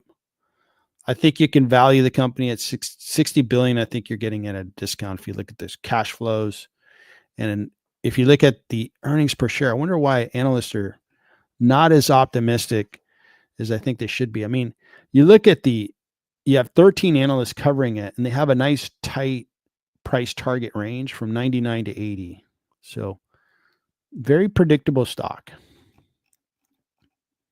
We look at their revenue growth, it's going to grow 4%, almost, over 9% in 27. They're going to expand their earnings per share. So that looks really good. The PE is going to be really low. Man, I'm talking myself into Met. This looks like a very decent stock. So I'm going to watch it. I think I'm seeing really good stuff in Met. Not seeing any big problems. If you're a young investor and you're like, hey, man, I want to grow my wealth. I'm a hardworking person. I'm 25 or 35, and I want to wake up in 20, 30 years and have $1 million, $2 million. Okay. Then stocks like Met is not the first thing that I would think about. I would think about, something that's going to grow and really over 5 years is double or better, and get good at finding those companies. If the time's tough, like with technology being expensive, there are sectors like healthcare that are just beaten down. Find a good biotech company. Like there's good biotech companies. So if you're maybe an older investor like myself, and you're like, I'm going to retire in 5 years, and I'd like to start mixing in or moving my portfolio to more steady stocks. That way, I'm not overly stressed if we have another year like 2022. Met would be a really nice stock to consider, because I don't think it's going to drop. If it drops, it's not going to drop like 50%. It's going to drop like 10, 20%. If it rises, it's going to rise 10, 20% and be more stable. So Those are the choices we have. What's cool about stocks is we have thousands of choices. And as you learn, you can really tailor the types of stocks that you can put in your portfolio. They're going to be tailored around you. And you can mix in ETFs. You can have ETFs be a principal part of your portfolio, but then you pick some stocks that you really believe in the companies. I mean, there's an endless variety of ways that you can invest. So pick the way that you feel like you really understand and you can really drive and you can really perform and you can really perform to the outcomes you're looking for. Like, hey, I want $500,000 in 5 years or 10 years. And from there, hey, I want to grow that to $1 million and put that out there, and try to work towards it. That's certainly what I try to do is, try to double my wealth every 5 years. It's been working. Some years are harder than others, like 2022. Having diversification is a good idea. You learn new things and you don't get completely, you know, or you don't have a really, really tough year. Like 2022 I outperformed the market in 2022 by a pretty good rate because I did have some stocks that really did well. And if you include my real estate, I actually had a winning year in 2022. And, but that's diversification. And, you can work on that. You can figure out, what's going to be the right mix for you. All right. So, Mike, now we're talking about Terminator. Drones driven by Terminators. Yeah. That was a scene, I think, Terminator 2. And when I see like there's like these competitions where these guys are flying drones and they put on these headsets and they're flying drones through these obstacle courses. Very impressive. And I'm like, man, the military needs minds like that in their military. And I'm sure they have them. They have these skilled drone flyers that are flying through combat zones. And if anything, doing reconnaissance and getting information for the fighters on the U.S. side. I mean, we're using drones in a really advanced way, and I always think, I don't know how right or wrong this is. There's a lot of stuff that our military does that's classified that I'm sure is super impressive, but they can't talk about it. They probably use drones that are. I know that they're using drones that are being flown 10,000 miles away from where the person that's controlling it is sitting. And I know that's a fact that's been noted on a couple ways. So yeah. So drones, I agree. I'm into them. So we'll see how it plays out. All right. So Rotel and Cheese, U.S. tech like Apple is trying to use India as a manufacturer instead of China. Yeah, but they can't like replace the manufacturing sophistication that China has. It's just not going to happen. The quality is super high in China. Everything's like set up. They've been doing it for 40, 50 years. You're not going to change it in 4 or 5 years. It's going to take a long time. And India is going to have to stick to it. What I heard like 20 years ago was Vietnam was going to be a big manufacturing hub. And maybe it's grown. Maybe it has, but it hasn't really made a dent in the overall capacity that the Chinese have had. So you believe the sell-off in BAH is primarily due to Doge scare? Could be. Let's take a look.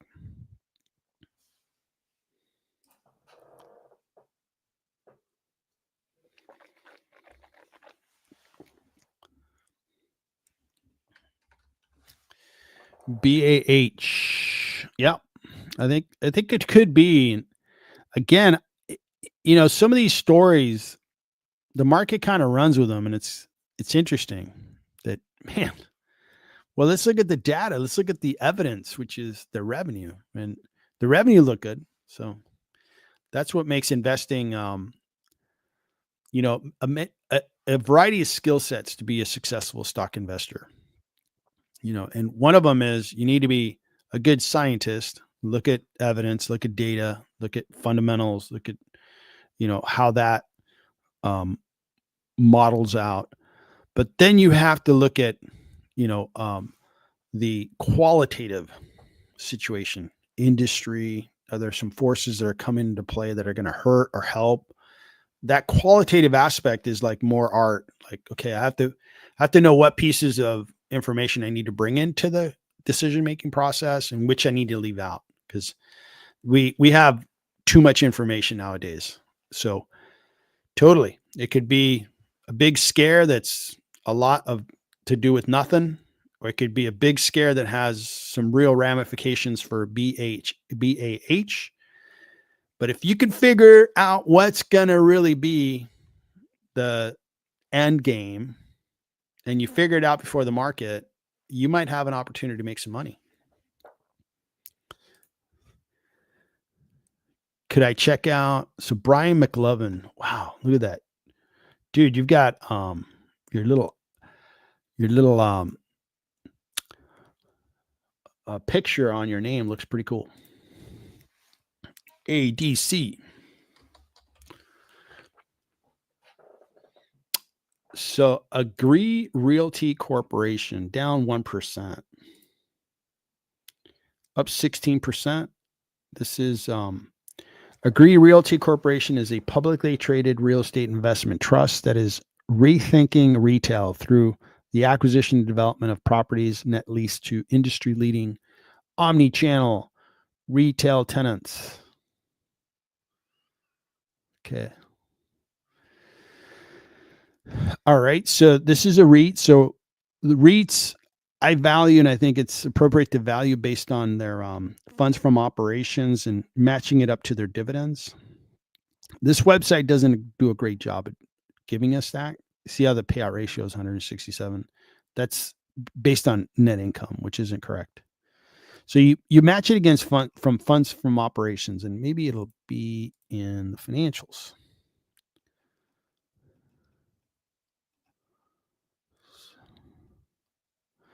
So funds from operations, FFO per share, $3.72. Okay. This is adjusted, which is going to be close, but a little higher. And what's their dividend rate? So their dividend rate is much lower than those two factors. So they can afford this dividend. So if you like that dividend, these guys can pay it. Now, retail is, I think all the challenges of retail are behind them. When we hit COVID, right, it was a tough space. I mean, we had this social distancing. A lot of businesses were like pretty much shuttered. Like, hey, they can't operate. But now we're back to normal. So I think the toughest parts are behind them. The stock really sold off. Holy smokes. So if we took 4%, their stock price is 70. So if I take $70 per share, you're getting a rate of return of 4.28% on this particular stock price. You can do that with bonds, and you can do that with treasuries. So not overly impressed with that number. Now, when we look at their forecast, are they growing? So the revenue growth is very good. Looks really good. And they're going to expand their profit, not as much as their revenue, which is kind of weird. They should be expanding at the same rate. But this revenue growth looks really good. So this stock looks okay. I own one REIT. I don't own a lot of REITs. I own real estate that I rent to people. So I own real estate. And this one here looks okay. I can't say that, there's some forces in the economy that are going to help it or hurt it. I can only imagine that with the Trump administration, small businesses are going to do well. So there's some positive out there for Agree Realty. So good luck with that one.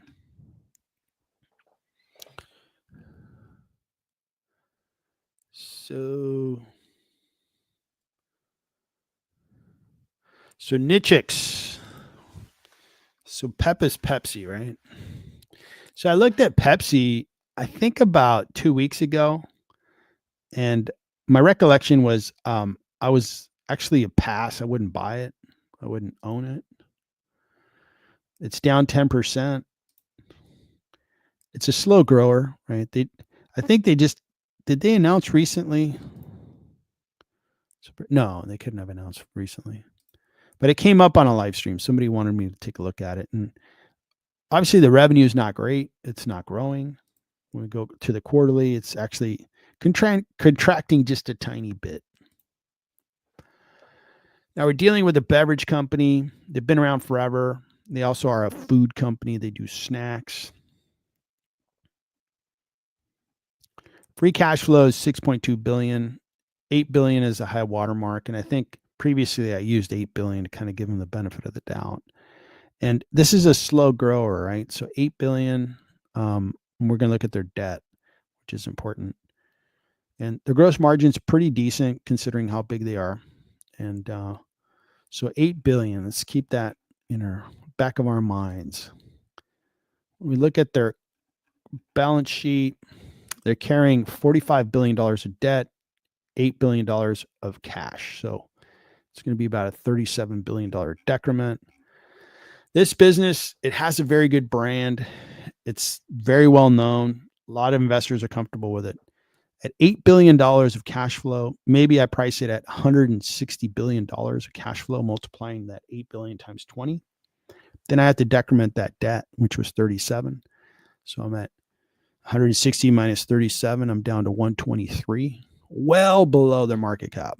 So I cannot get to this valuation. It's just not there. Investors like this stock because it's easy to understand. It's a Pepsi, but look where the stock's been. It's like 3% rate of return. And I'm, please forgive my comments on dividends because I'm going to say something that some people may not like. Dividends are not part of my valuation process, with the exception of Real Estate Investment Trust. But everywhere else, I think dividend could actually be a misleading figure. Like here, right? This stock over 5 years has had an appreciation rate of 3%. You add the dividend at 3.6, we add 20%, let's call it. So you're up to 23% rate of return over 5 years. And these past 5 years have been phenomenal. So I would have been very dissatisfied being a Pepsi stockholder. I'd be like, man, I fell way behind. This is terrible. But the dividend rate of 3.66 looks fairly good because it's very easy to get my head around. 3.66 is higher than, let's say, Elevance was at 1.7%. So just be aware of that. It's like dividends are good.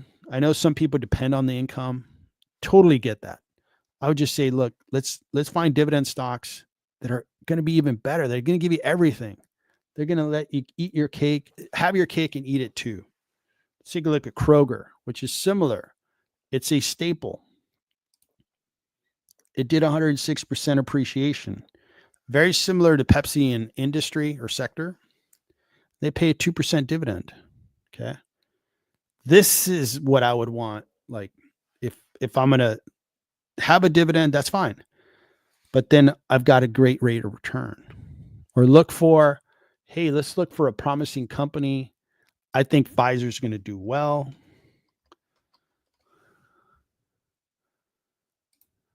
They pay 6.5% rate of return. This has been a really, really tough stock because they had a run-up of COVID vaccines. They don't have COVID vaccines anymore, but the business is now growing. When you look at the quarterly, they're growing very well. They're going to announce February 4th, so in a week and a half, 2 weeks. So I think if we're going to have dividends, great. No problem with it. Just buy dividends that are going to be big winners for you. I want the best. I want you to have your cake. I want you to eat it too. I want you to have a cappuccino with it, a double espresso, a glass of cold milk, however you like your cake. I want it all for you. All right.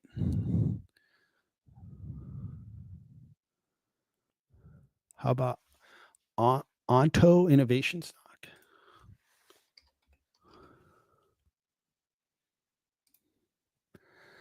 Onto Innovation. Onto Innovation. And Nkiter, I'm going to go into Crocs. Give me a second. So Onto Innovation engages in the design, development, manufacture, and support of process control tools that performs optical metrology. Okay. Technology. It's semiconductor, but it's more equipment than it is semiconductor. Wow, look at that. Man, look at that volatility. Holy smokes. Look at that. Boom. Then up. So PE is 35. My favorite stock in this space is Lam Research right now. So we'll compare it to Lam Research. Lam Research came out of the weekend calls, by the way. It wasn't my idea. We just analyzed it and wow, that looks like a good stock. I think we were comparing it to something else.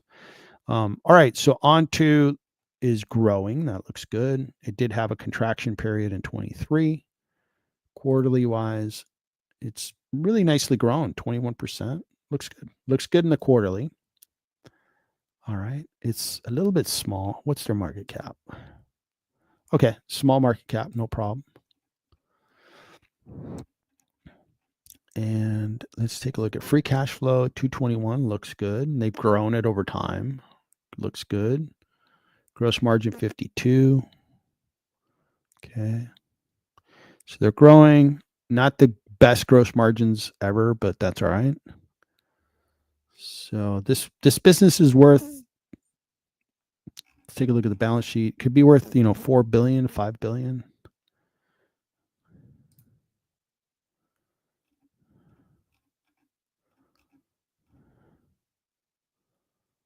Yeah, they have plenty of cash. So this business is worth 5, 6. What did I just do? Uh-oh. There we go. I think I clicked on the wrong button there. So this one here is a little overpriced. I think, the best is kind of, this appreciation is pretty staggering.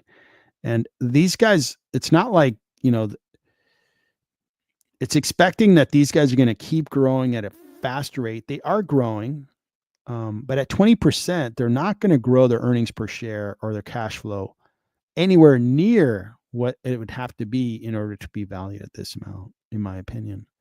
So this one's a little tough to invest in for me. When we look at Lam Research is in, the stock was beaten down. Okay. And when we look at the financials, okay, red, but when we look at the quarterly, green. Okay. See how they made that turn. Okay, cool. That looks good. So it's been beaten up. We look at their cash flow, stupendous. 5 billion cash flow. They've grown it over time. Gross margins are 47%, not the best, but that free cash flow looks good. They're growing nicely at 20% now, right? So that 5 billion multiplied times 20, get to 100. If you believe that 20% growth and you think AI is going to keep growing these businesses, maybe you do the valuation up to 150 billion. When I do my valuation on Lam Research,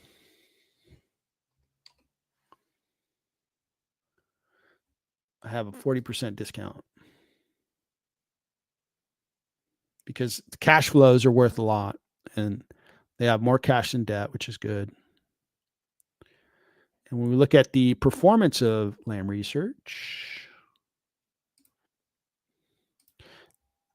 up 12%, not a bad situation.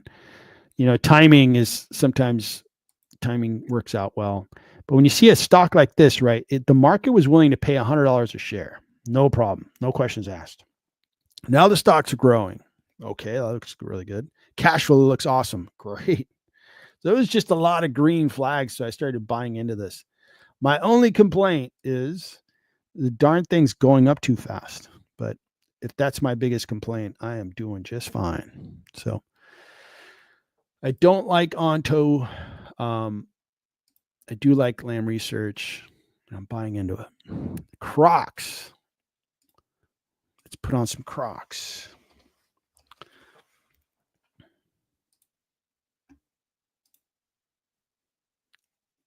So Crocs is doing well for the 5-year. For the 1 year, it had a roller coaster ride. It went up to $160 a share. Now it's back down to $103.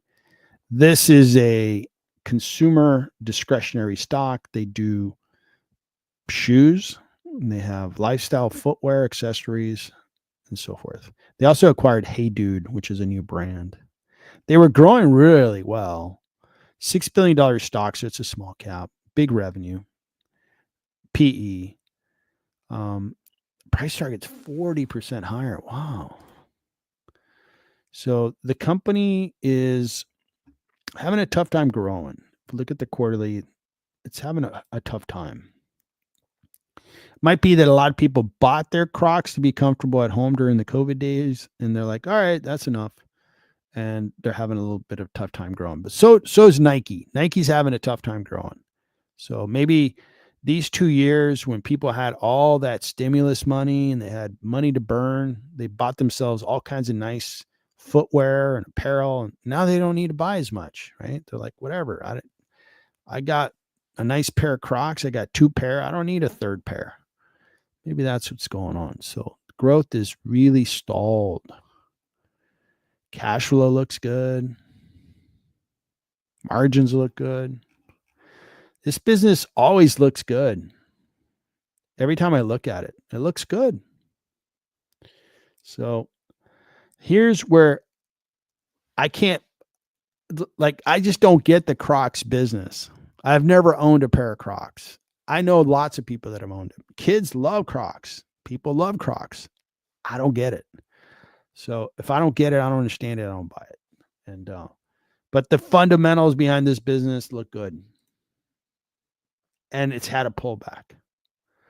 So in my mind, you can show that there's a discount on this stock.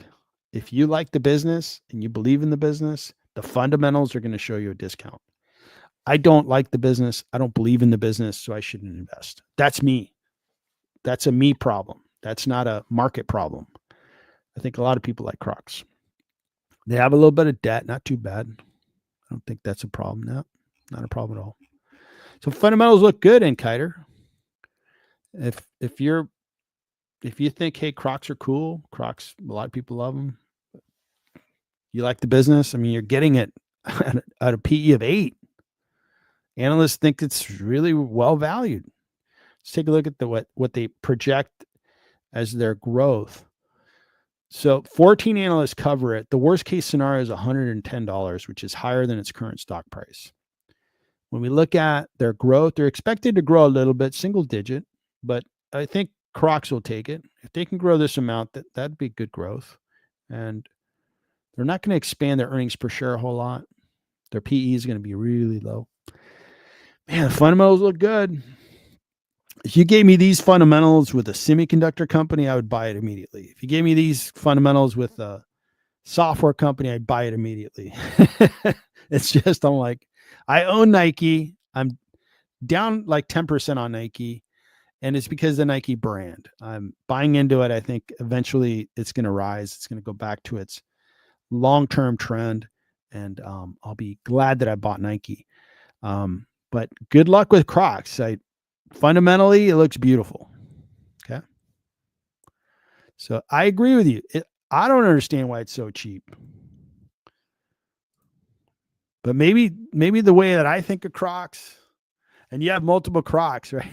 See, some people love them. I am not a fashion. I have no idea what nice fashion is supposed to be.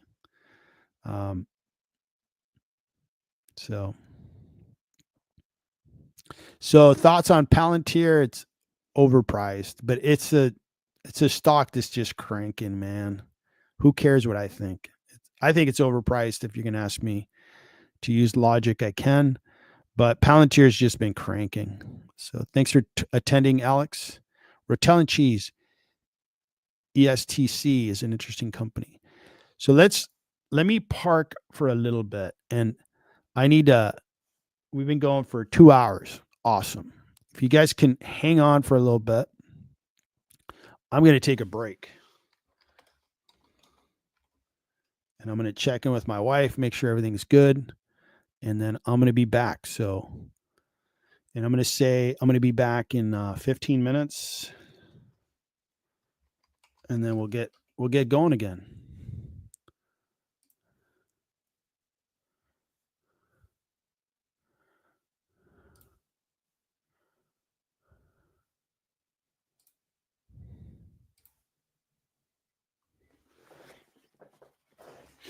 All right, and we're gonna start off with what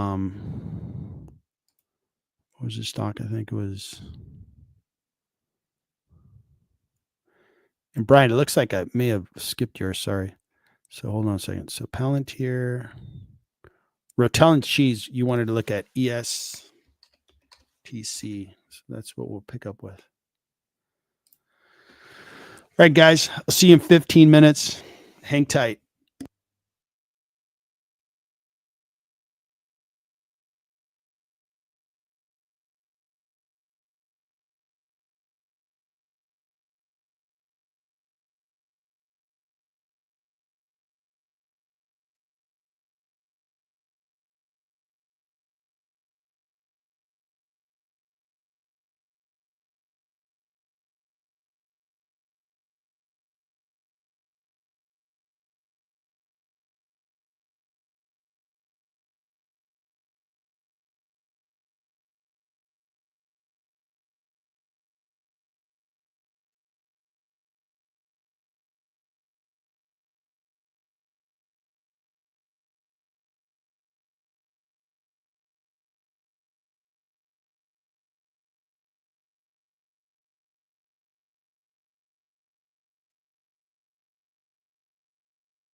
Hey everybody, I am back.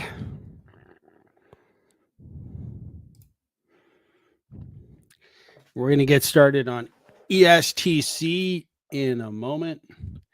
I just need to check on something for my wife and then we'll get started.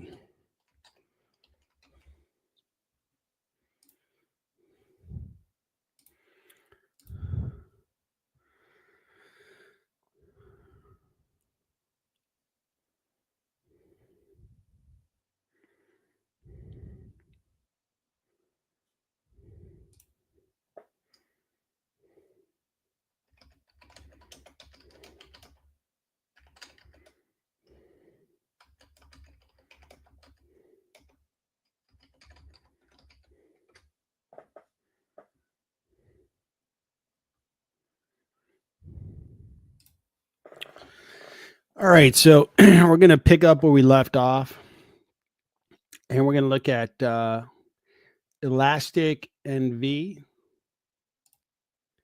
This was a request. Let's see who requested that one.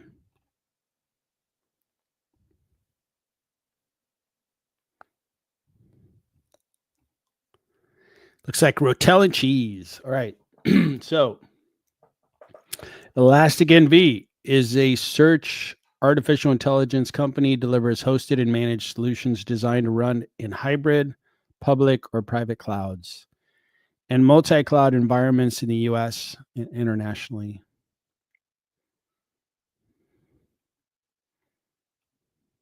Okay. So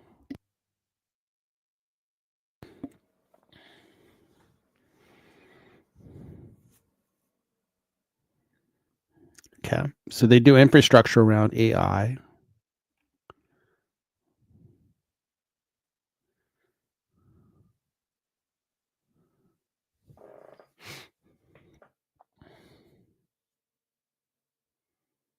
Okay. I have a sense of what they do. These guys, I mean, I'm going to call it a small specialty cloud provider, hyperscaler. The big players are AWS, Microsoft Azure, and Google Cloud.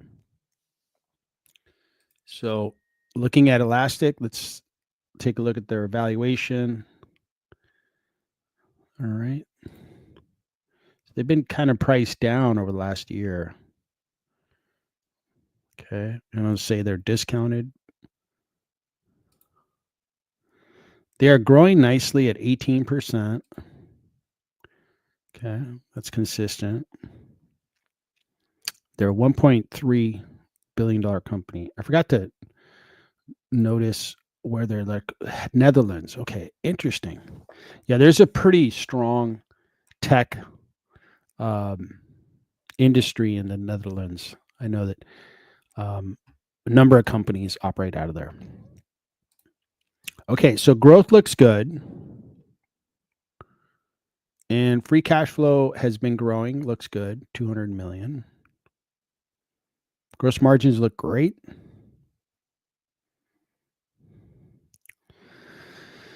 So they're growing cash flow really fast. See how it went from like 33 to 145 up to 200. I mean, that's fast growth. So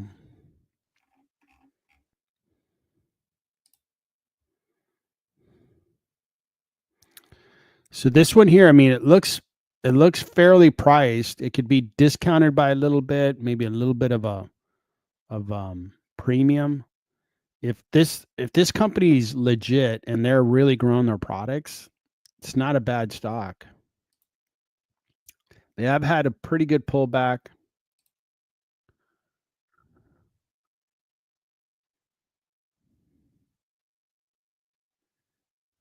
Interesting. I mean, they were cranking before the correction of 2022. And then since then, they didn't really come back. Well, they had a very good rally up until 2024. Then they've had a lot of volatility.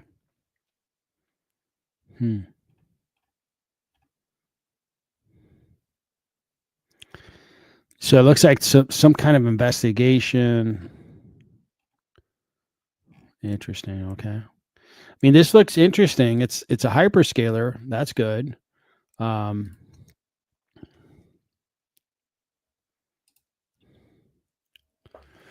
the search AI company.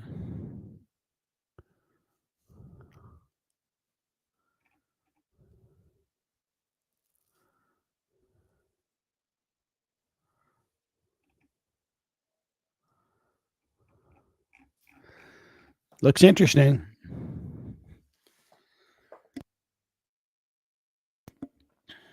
It definitely looks interesting. And I also like that they're out of Europe, you know. Um, again, there's a big tech center in the Netherlands. So this looks interesting. You'd have to really, my method would be look at their cash flows, try to put together a good cash flow forecast, look at earnings per share. Analysts think it's discounted, and then do a valuation, and then see when you want to buy, because the stock moves so much. Do you want to buy at this level? Do you want to wait? I think it looks really interesting. Yeah, good luck with that.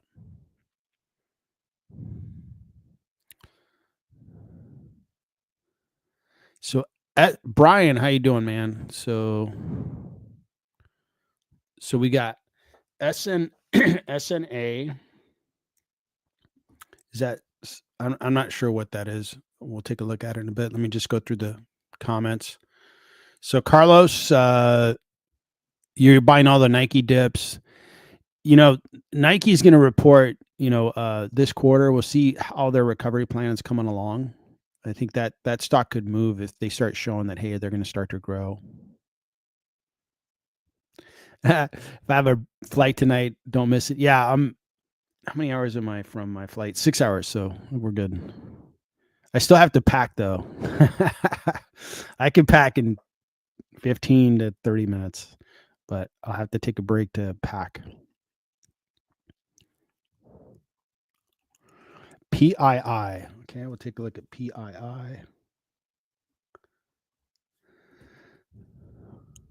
All right, cool. So SNA. Snap-on. Okay. So these guys make tools, correct? Yeah. So these guys are a legendary tool company. Their tools are very high quality. They're actually, their marketplace, they sell to the professional mechanic, the professional worker that uses the tool for their profession. So $18 billion market cap, revenue of $5 billion. PE looks pretty reasonable. Pays a dividend. Fairly priced according to analysts. They did well, 22% with that dividend. That's very good. Over the 5-year, what a beautiful chart. Look at that. You get everything. You get a dividend, you get appreciation, you get a quality company. I think they're classified as an industrial. Very good brand. This is like a great American company, not the biggest company you've ever heard of, but very good brand. They don't have the highest amount of growth. I mean, let's look at the quarterly. They've kind of plateaued. They're not growing very well.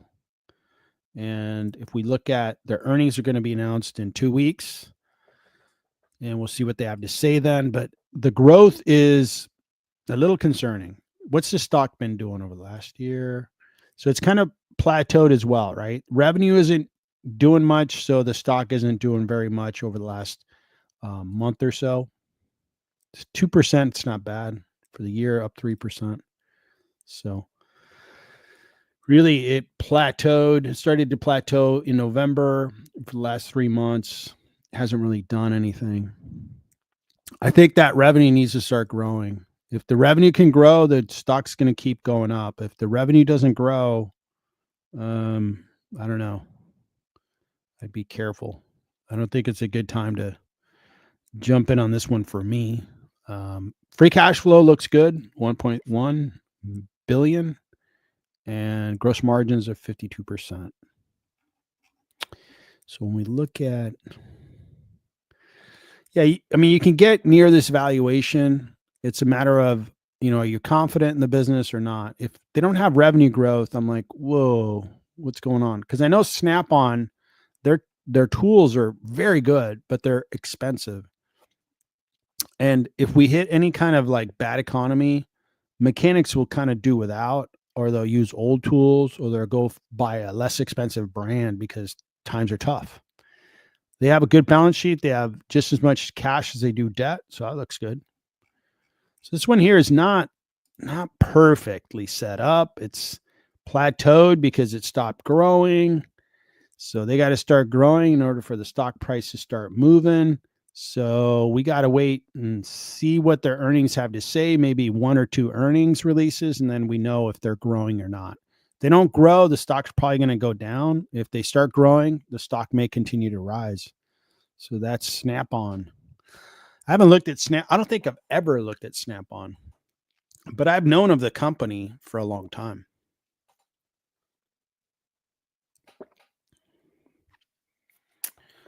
Okay, so that's Snap-on. Now we're going to look at PII. Polaris. Okay, this is the power sports vehicles. So they do, I think, off-road vehicles. They also do personal watercraft and stuff like that. I believe they're up in Minnesota.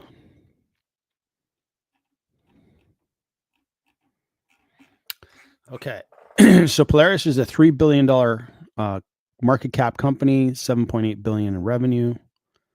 PE isn't too bad, 19. They pay a big dividend.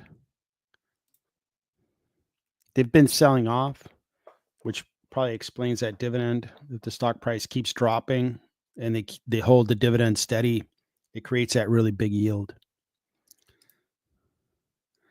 And here's the problem. Yeah, there's a lot of red on the screen. Red is no good. Man, that's really concerning. 23% year-over-year revenue decrease. Oof. Not good. Things are not looking good. And it might be that we look at the annual, right? Again, in 2020, they had a decrease. Totally give them a pass on that. No problem. But then everybody started getting stimulus checks. Hey, I'm going to go buy a Polaris, toy. They go buy their stuff, and then they don't need to buy stuff for a while. So they're seeing that kind of cyclical cycle for themselves. They could probably pull out of it and at some point start to rally, but you just got to know when that's going to happen. So being really vigilant and study their earnings would be the right move on this stock. This is a consumer discretionary stock, I imagine. Yeah.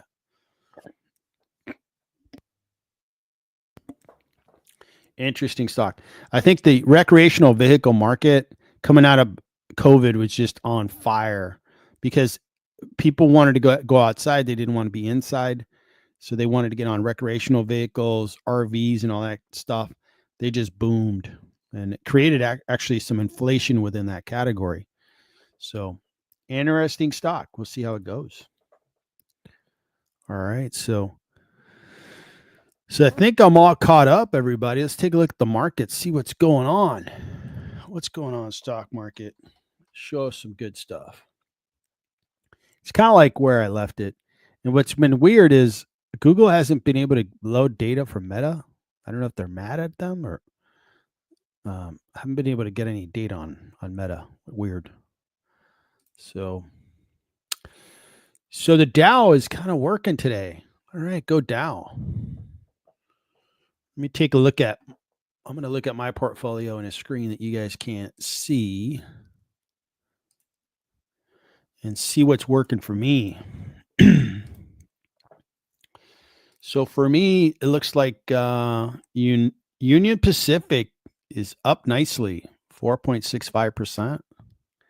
CVS, who said CVS was dead? It's up 2.66. Elevance up 1.94. Qualcomm up 1.7. Coinbase up 1.2. Coinbase and Meta is up 1.11. Very good. The laggards in my portfolio, Lam Research. Well, I got to buy some of that. DocuSign is lagging. Catalyst Pharma, Nice Technology is lagging.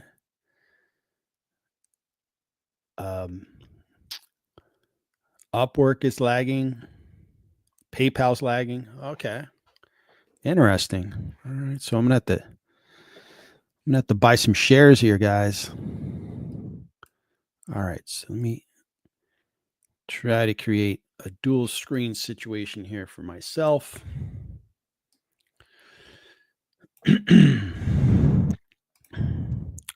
So in the chat, what stocks have you guys bought today? What's something you wanted to buy today? I'll tell you the stocks that I'm going to buy right now. All right, let's buy a little Lam Research. I think I shared with you that I'm excited about what they're doing. I like what they're doing, so I'm buying some shares. So first one on the board is Lam Research.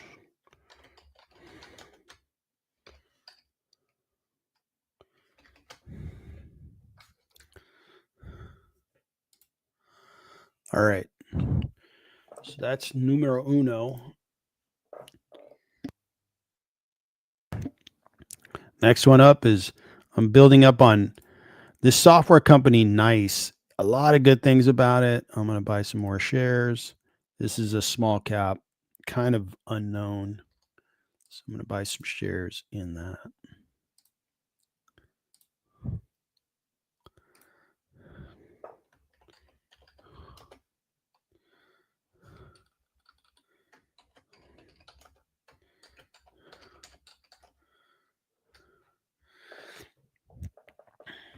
Okay, so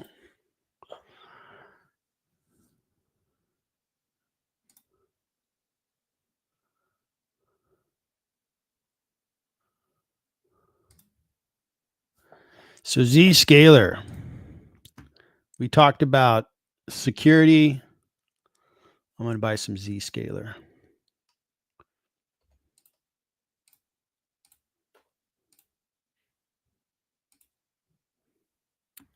Done. All right.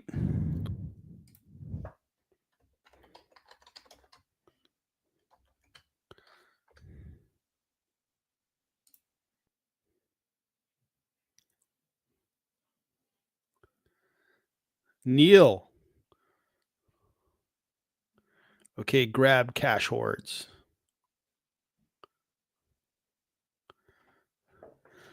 All right. So next one, Upwork.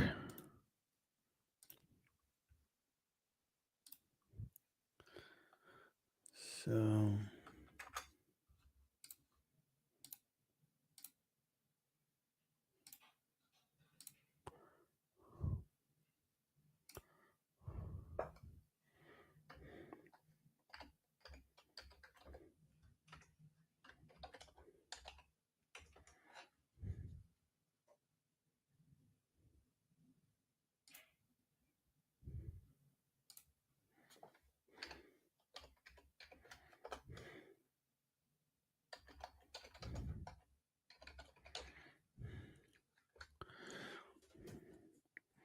So Brian, you want to look at FDX?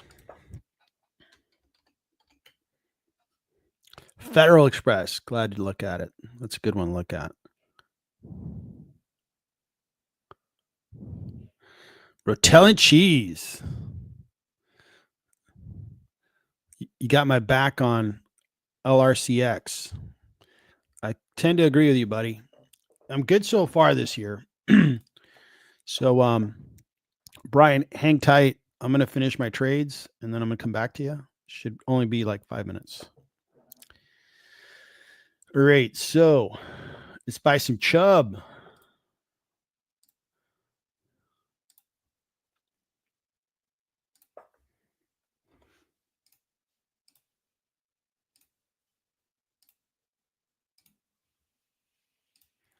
All right.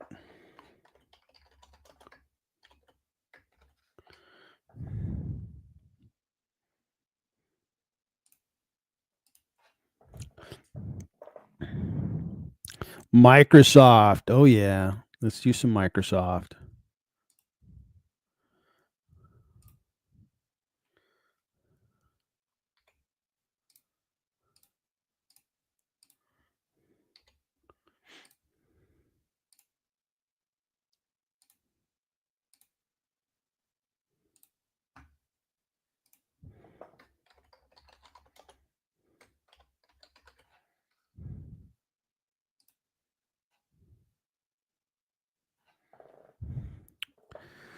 All right. So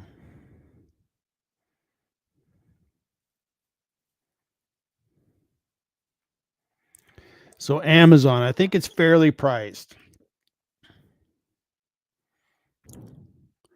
So I'm not quite sure. So Amazon, should I buy or should I buy it?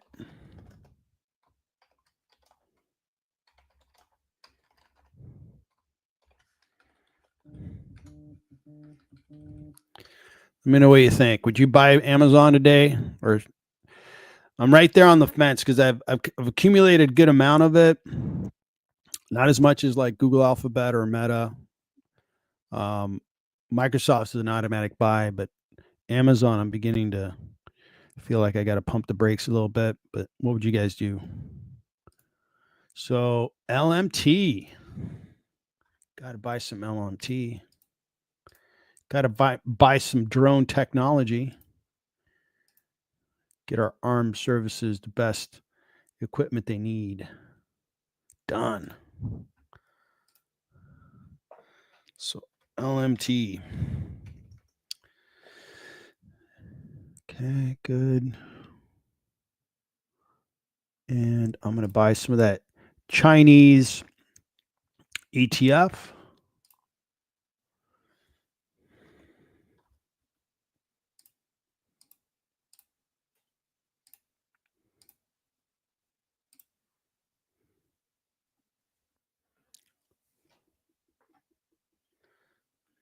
All right, so next one up.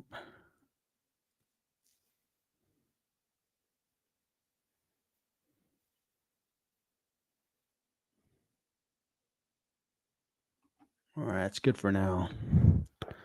I'll check in a little later. So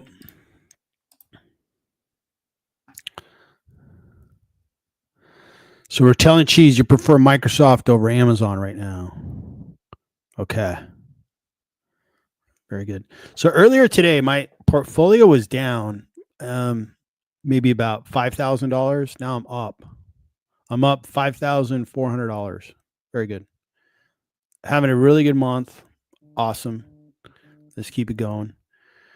Of course, it's long-term trading. I don't hang on every day of trading, but I like green days. It's like nice weather. Just helps to have a positive outlook. Probably the stocks that I could thank for a positive day, the ones that I own the most of that are really up high. Meta up 1.07%. I own a lot of Meta. Coinbase up 1%. Citi up 0.91. Pfizer's up 0.96. Robinhood, man, god dang, Robinhood. What are those guys? Those guys must be drinking Red Bull 24/7. All right, let's talk about Federal Express. And I think, Brian, you were asking about Federal Express. I like looking at Federal Express because first, I think Federal Express is a good company. Second, it tells me a lot about the economy. Federal Express is being used a lot. That means the economy is probably doing great because there's a lot of expediting going on. There's a lot of packages being delivered. There's a lot of stuff being bought on Amazon. So forward PE looks really good, 12.73. That looks good. Dividend looks pretty decent for a company like this, 2%. It's discounted. It seems like it's sold off a little bit, 7%. Now, these guys were rocking, right? During COVID, it was like, holy smokes. I'm ordering N95 masks every single day. I'm ordering bottles of hand sanitizer, and away we went. And we had a correction, and then the stocks really had a nice run from 2022.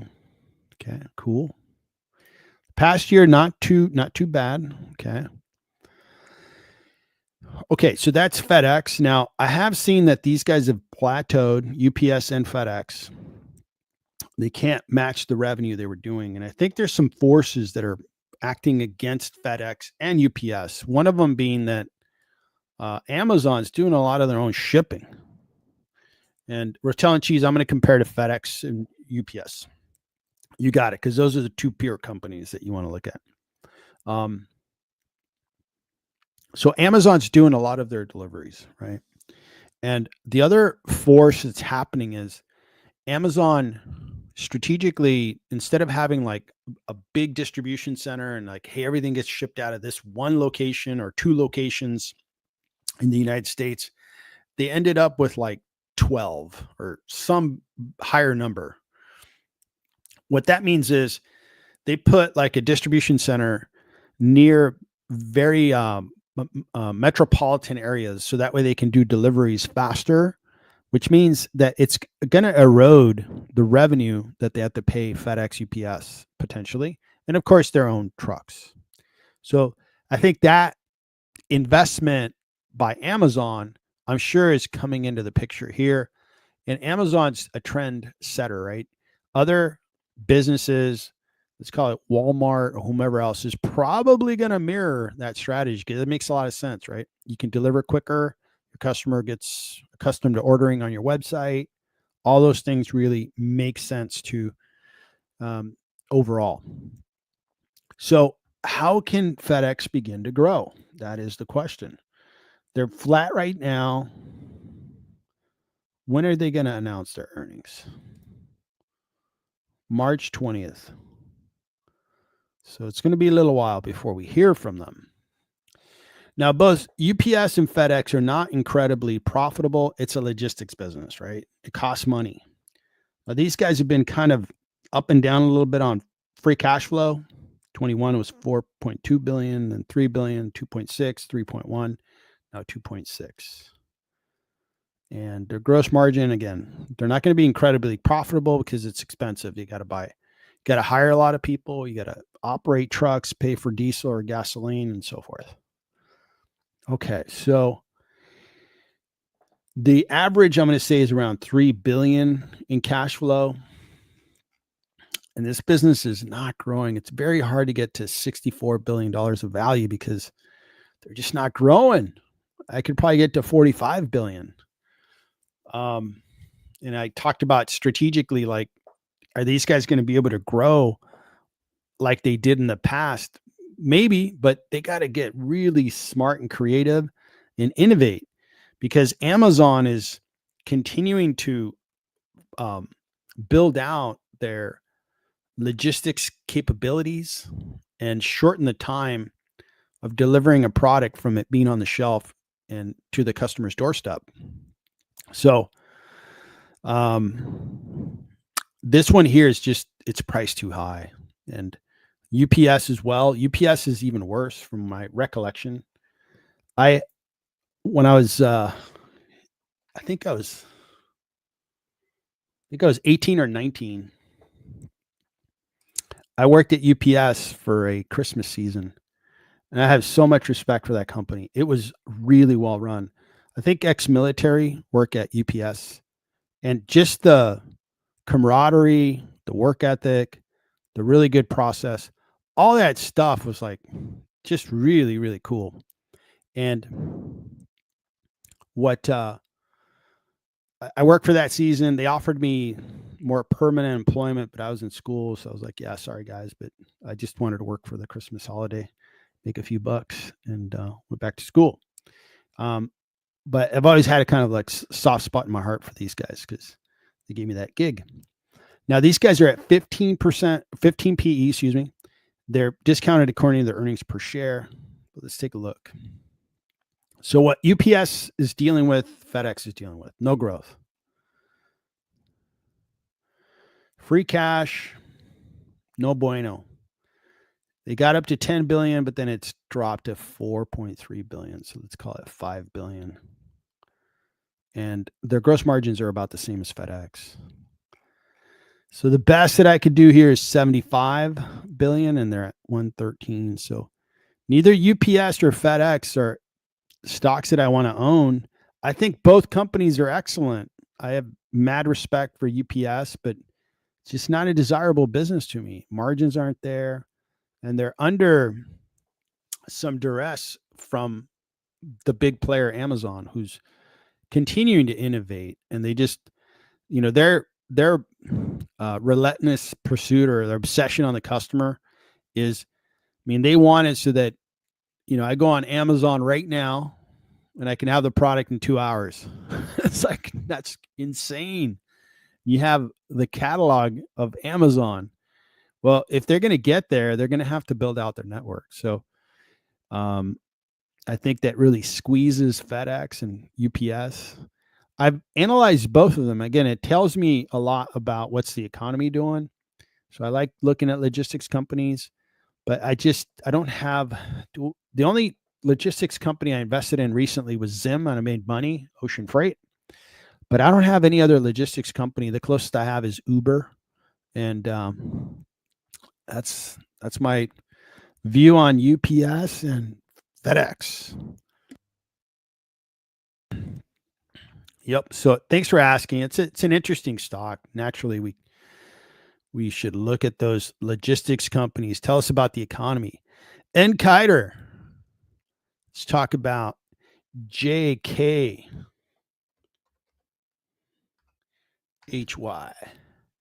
Jack Henry. I think these guys are a software company. Yeah. Yep. And they operate in certain industries. So they focus on a couple of industries. And it's been a long time since I've come across these guys. So it's core banking platform. Yep.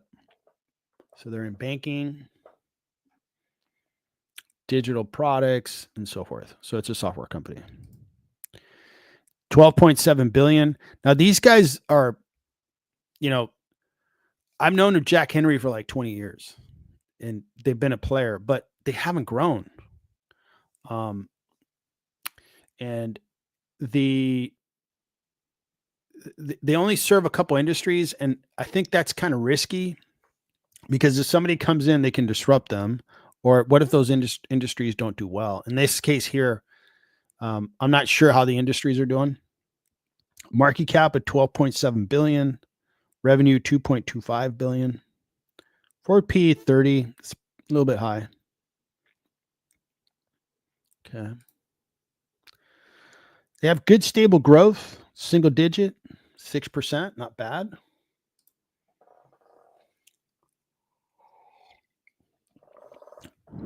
So good gradual growth. Free cash flow. Man, they haven't grown that cash flow. These guys have been around for a long time. So that is unimpressive. 104 million. It's, if you're a software company, you're not having to build factories and stuff. You should be able to, as your scale gets bigger, you get more profitable, you generate more cash. That's how a software company should look like. And that's why they're so darn attractive to me. 42%. I think these guys sell software and hardware and services. And it's kind of, they do a lot of things for the customer. Okay. So these guys, are worth maybe 2 billion and they're priced way up there. The cash flow just isn't there. The earnings per share is another matter, right? They can show profit, but yeah, this is not a software company or a technology company I'd be interested in. They're a little bit old school. And if you're old school technology, even if you're one of the greats, let's say in Adobe, the the market's been punishing Adobe, and they're growing at 11%. They have a humongous business, and they're really good at what they do. So if you're an old school company like Jack Henry, who's not growing very well, who doesn't have the margins of an Adobe. I mean, I'd rather buy Adobe, I'd rather buy Microsoft. Microsoft's an awesome software company. So I would pass on this one. It does not look good to me. And I mean, and Kiter, we've looked at security software companies that, in my opinion, look better than this. We've looked at, Microsoft looks better than this. Microsoft's growing at 20 some odd percent. That's incredible because they're so big. So I'd rather put my dollars there. In fact, I bought shares of Microsoft on the stream. So that's my opinion there, Kiter. I'd love to hear what you think, if what you're seeing. Yeah, so I get the whole bank, and FYI, banks don't make decisions all that often. Like, they replace their software like every 20 years, every 15 years. And so it's not like a very vibrant, prosperous industry. It's a very slow moving industry. Yeah, it's a bit high. I agree with you. I'm glad I didn't read your comments before I did my analysis. Then I gave you my opinion without any influence. Neil, Uber, FedEx is okay. Huh? So I'm a buyer of Uber, but not a buyer of FedEx.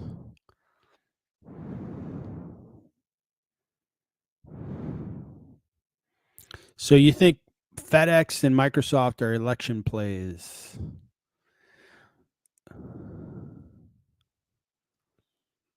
So published 2.2.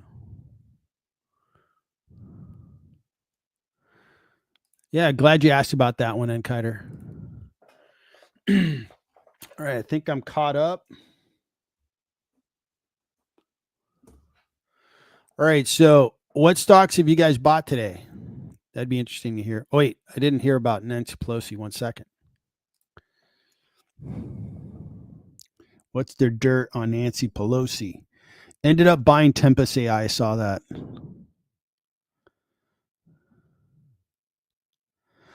God dang it, man. How are these AI companies? And, I saw The Compound. I like that show. And they covered Nancy Pelosi's portfolio. And she's married to some really successful investor.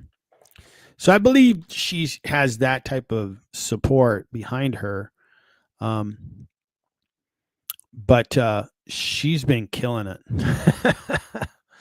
That lady's been making a lot of money, and I can understand people following her moves. And I think she was in an NVIDIA early. She did sell some NVIDIA. I think she sold some Apple, and she bought Tempest AI. We'll see how it goes. I don't follow. I mean, I don't follow Nancy Pelosi. I don't even Warren Buffett. I look at his portfolio so I can learn. And in some cases, I invest in the same companies, but it's not like I don't just pattern myself after that person.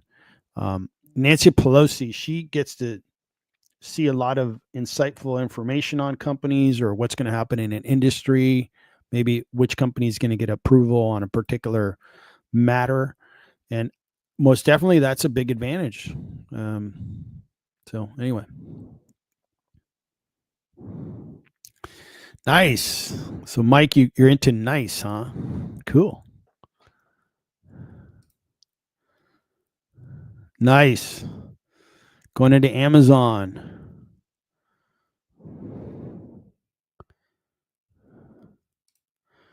Nancy.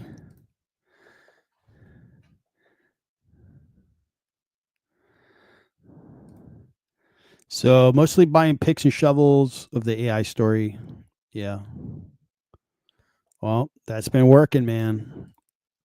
Incredible how AI's been built out over the last 2 years. Just incredible. And we'll see how that plays out. Most definitely. My long game on AI, is, so I own my second most valuable position is Google Alphabet. And I'll even mention, Meta. Meta has a big AI business, and they're really focusing a lot of their attention on AI. Meta.ai looks really damn good. Google is really strong. Amazon's super strong. And then I'm building up Microsoft. And I think if AI turns into this massive thing, I think I'm in a good spot. Those hyperscalers are going to clean up. Now, picking which AI technology is going to be the winner or the loser, I guess a little tougher. I don't claim to understand AI that well to be a specialist expert. I know enough. And I think like what AWS is offering its customers, they offer a lot of AI services, and so does Azure and Google Cloud, and especially Google Cloud. So I think I've got a good long-term play on AI. So I think I'm good. All right.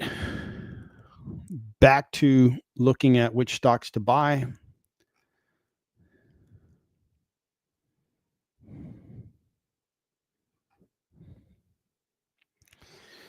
So I'm not adding BTBT. Let's take a look at BTBT. So toward the end of 24, if you recall, Mike, I was wanting to build up cash, right? I was looking at this market saying, okay, we're probably going to have, some kind of pullback, because just naturally people tend to pull back around tax time. So right around here, I started to think, okay, I got to start accumulating some cash. That way I can have money and capital to invest in stocks. So I started pulling back. One of the stocks that I ended up pulling back on was BTBT, and deciding not to invest in it. Now, when I look at BTBT, it's potentially a really nice winner, but it's really small. And they should be flourishing with Bitcoin doing what it's doing, right? And what's been weird is Bitcoin has been on fire, but these guys have not been on fire. If we compare that to like Coinbase doesn't even mine Bitcoin, and their performance has kind of been influenced by Bitcoin, right? So BTBT is not correlated with Bitcoin perfectly. It's gone up 44%. That's very good. They're also diversifying to provide hyperscaler services to companies that are building out AI. So I think it's interesting. Most definitely. I just decided I wanted cash more than I wanted BTBT. I still think these guys are discounted. I still think they're a pretty good idea. It's just a really tiny cap. I was like, I want to tighten up, get more cash, reduce a little bit of risk. And I took BTBT off the board. And that was a decision I made a couple months ago. So that's what I'm doing with BTBT. I still think they're discounted. From what I see, they're a well-operated little company. And it would just be nice to see them get correlated with Bitcoin, because Bitcoin is trading really high. It's almost $106,000 per Bitcoin. It's a lot of money, and Bit Digital earns that money. So my valuation on BTBT,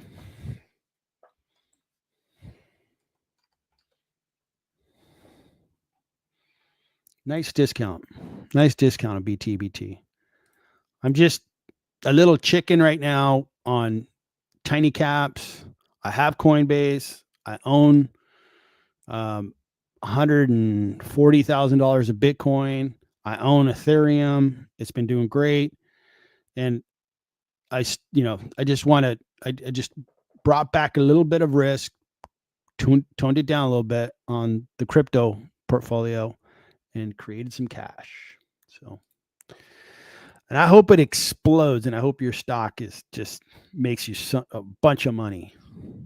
Look forward to hearing about it.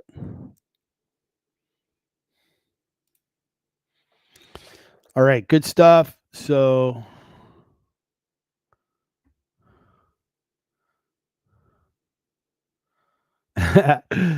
yeah, here's a interesting question is, like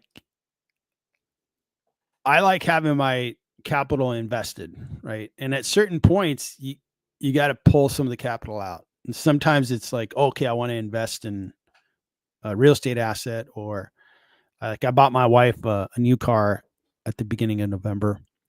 So I don't think I had to liquidate. I had some bonds that redeemed, and actually redeemed some bonds that I had. So I didn't sell one share, and I bought her a nice car. But that's an example of where I like those events because it teaches me how I could pay for things, substantial things, and be good with it. I mean, what's the sense of making money if you can't enjoy it, right? So, um, taking my wife on really nice trips, and I've never sold a share because hey, I need to do this or need to do that. My kids' education too for college and stuff. Never had to do that, but it's good to practice that way. As I get older, and I'm like, okay, well, I got to pull out some cash to remodel the house or whatever. I'll have to, I don't get good at things like by watching YouTube videos for one day and then boom. But if I practice it for a while, I could probably get decent at it. And learning how to create cash from my portfolio is something that I try to exercise or do once in a while. That way I could when needed, I know what to do. I know how to do it. I have a comfort level around it. So you're up 12% on BTBT, man. I hope it doubles. Come on, BTBT. Go up in price. All right. Portfolio's up 6,500 in the green. In the month is looking good. I'm up 119 grand for January. Very good in appreciation. And man, I didn't know I was going to be signing up for a positive January, but I will take it. Very good month as we head toward, I guess we're at the afternoon hours of trading. What the heck is the market doing?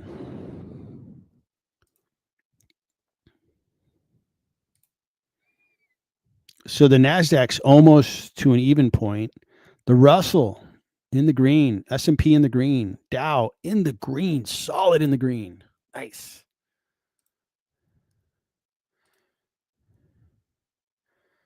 Ooh, the colors have changed. Nvidia coming back. Don't color me red anymore. Microsoft.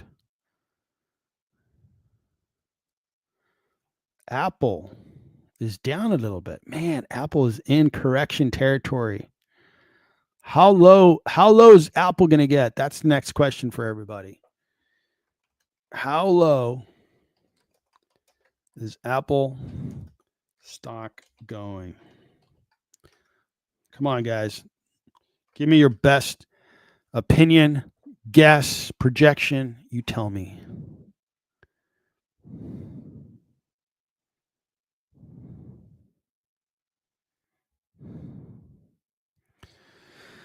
So Neil needs more US plays on BTC.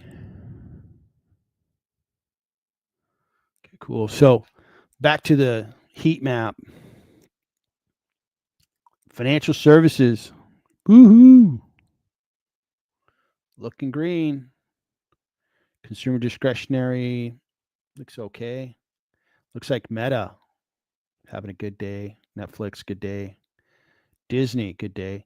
Healthcare enjoying a good day. Elevance right there in the plus 2% appreciation.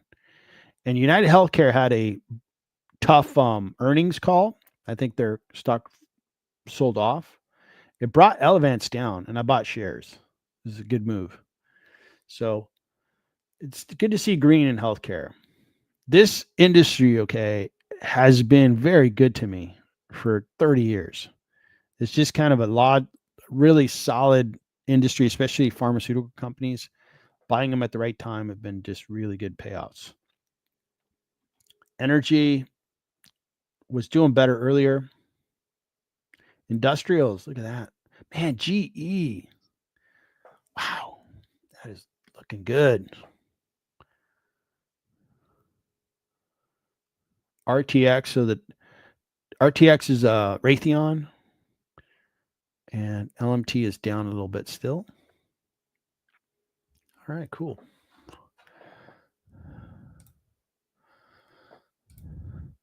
So Apple lost the title as the most valuable company listed. And if Microsoft rallies, I think they can take the number 2 spot. And Apple would be number 3. But we'll see. They are in correction territory for the year, down 10%. Amazon's down a bit. Looks like Meta's having a good day. Eli Lilly's having a good day.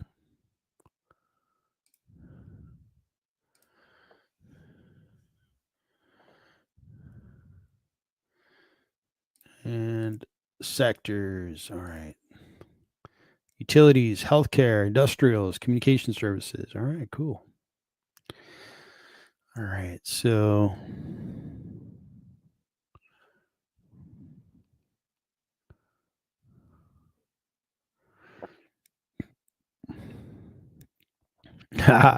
so you're going to become a day trader, Mike? Day trade. Chewy. Let's check on Chewy stock.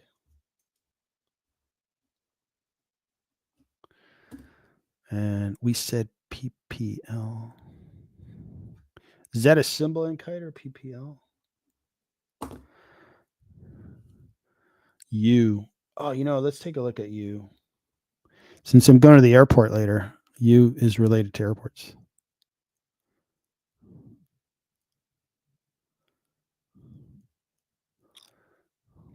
Oh, we said people will take profit in January. That's Apple stockholder. Yeah, I agree. Yeah, I agree with that. And I think that there's a little bit of concern that Apple's not growing. And if they can't grow top line revenue, and especially in China, where a lot of their organic revenue is coming from, or organic growth, I think they're going to have a tough time. They don't, and they don't have anything new and exciting. It's like you go to the bigs, right? NVIDIA, obviously, they have their GPUs, and they even came out with Blackwell. It's like, man, they don't stand still. And then you go to Microsoft, they have ChatGPT, OpenAI. That's the next big thing. Move on to the next one. Google, Alphabet. Well, they got Waymo and they got AI. Exciting. And keep going down the list. You go to Apple and it's like, what do you got, Apple? Nothing.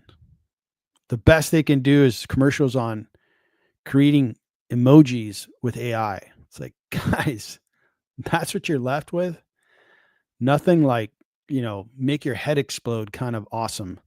Just marketing, just pure marketing, no substance, just a bunch of marketing. So we'll see. We'll see. It's one of those stocks that has been super popular, and we'll see. So if I had 20 grand to invest right now, where would you put it? Well, I have 20 grand. Yeah. So I've got 20 grand. And what I would say is,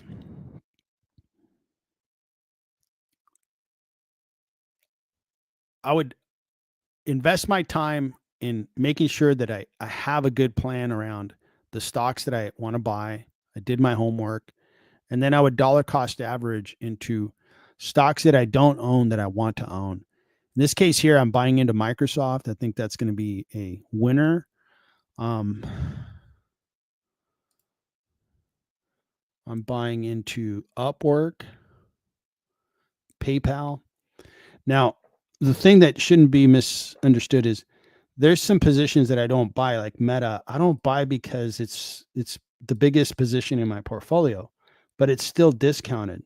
I just don't want to get too far out there with Meta. But if I had zero, Meta would be on the list. Google, Alphabet would be on the list. Microsoft would be on the list. I can't say Robinhood would be on the list. It's just gone up too much. But Amazon would be on the list. I mean, some of the usual suspects would be on that list. But it's kind of I know it's a fun question, but rather than, you know, just a one event kind of tactic, I would say, man, just keep learning, and hopefully you get, 20 grand from time to time, 10 grand, 5 grand, 2 grand, whatever it is. Then you put it to work. You want your money to work at night when you're sleeping nice and comfortable in your nice warm blankets. Your money is appreciating in value. Your capital is appreciating in value. You get up wealthier the next day. You end up at the end of the year, you're wealthier, and you have all the money you need to live the lifestyle you want. And if you have heirs, you get to take care of them to some capacity, right? And you get to be there for them. Investing is, everybody gets to pick, what they want out of investing. If you want to be worth $100 million or more or whatever, I think it's great to grow, your net worth. And it should be like, in my case here, it didn't happen overnight. It happened over years, decades, but it's grown. It's grown over time. And it's been, especially the last 5 years, it's been super fun because I've gotten the scale. Some things have really gone my way, really the last 15 years. And it's been really fun. But keep learning, keep saving, try to save at least 10% of your income, and that savings, put it into investments that you think are going to do well. Do your homework, learn at every step of the way, each month, each quarter, keep learning, keep getting better. So that way you keep having a better rate of return. So good question, Carlos. All right. So we got sectors are there. NASDAQ's dropped a little bit. Okay. All right, guys. Well, I think we made it to the end of the road. It was a good stream, guys. I'm not going to be able to stream for a couple of days. I'll be back probably either Monday night or Tuesday night. And but it was a really good stream today. It was really good to see a lot of names, a lot of friends, and I hope the stock market rallies in our favor and we make money this week. I'll be checking Discord and checking messages as well. If you need anything, just comment on videos. And for members, you guys know how to get a hold of me. And everybody have a very good day. Hopefully the market closes in the green, and I appreciate you joining. Take care.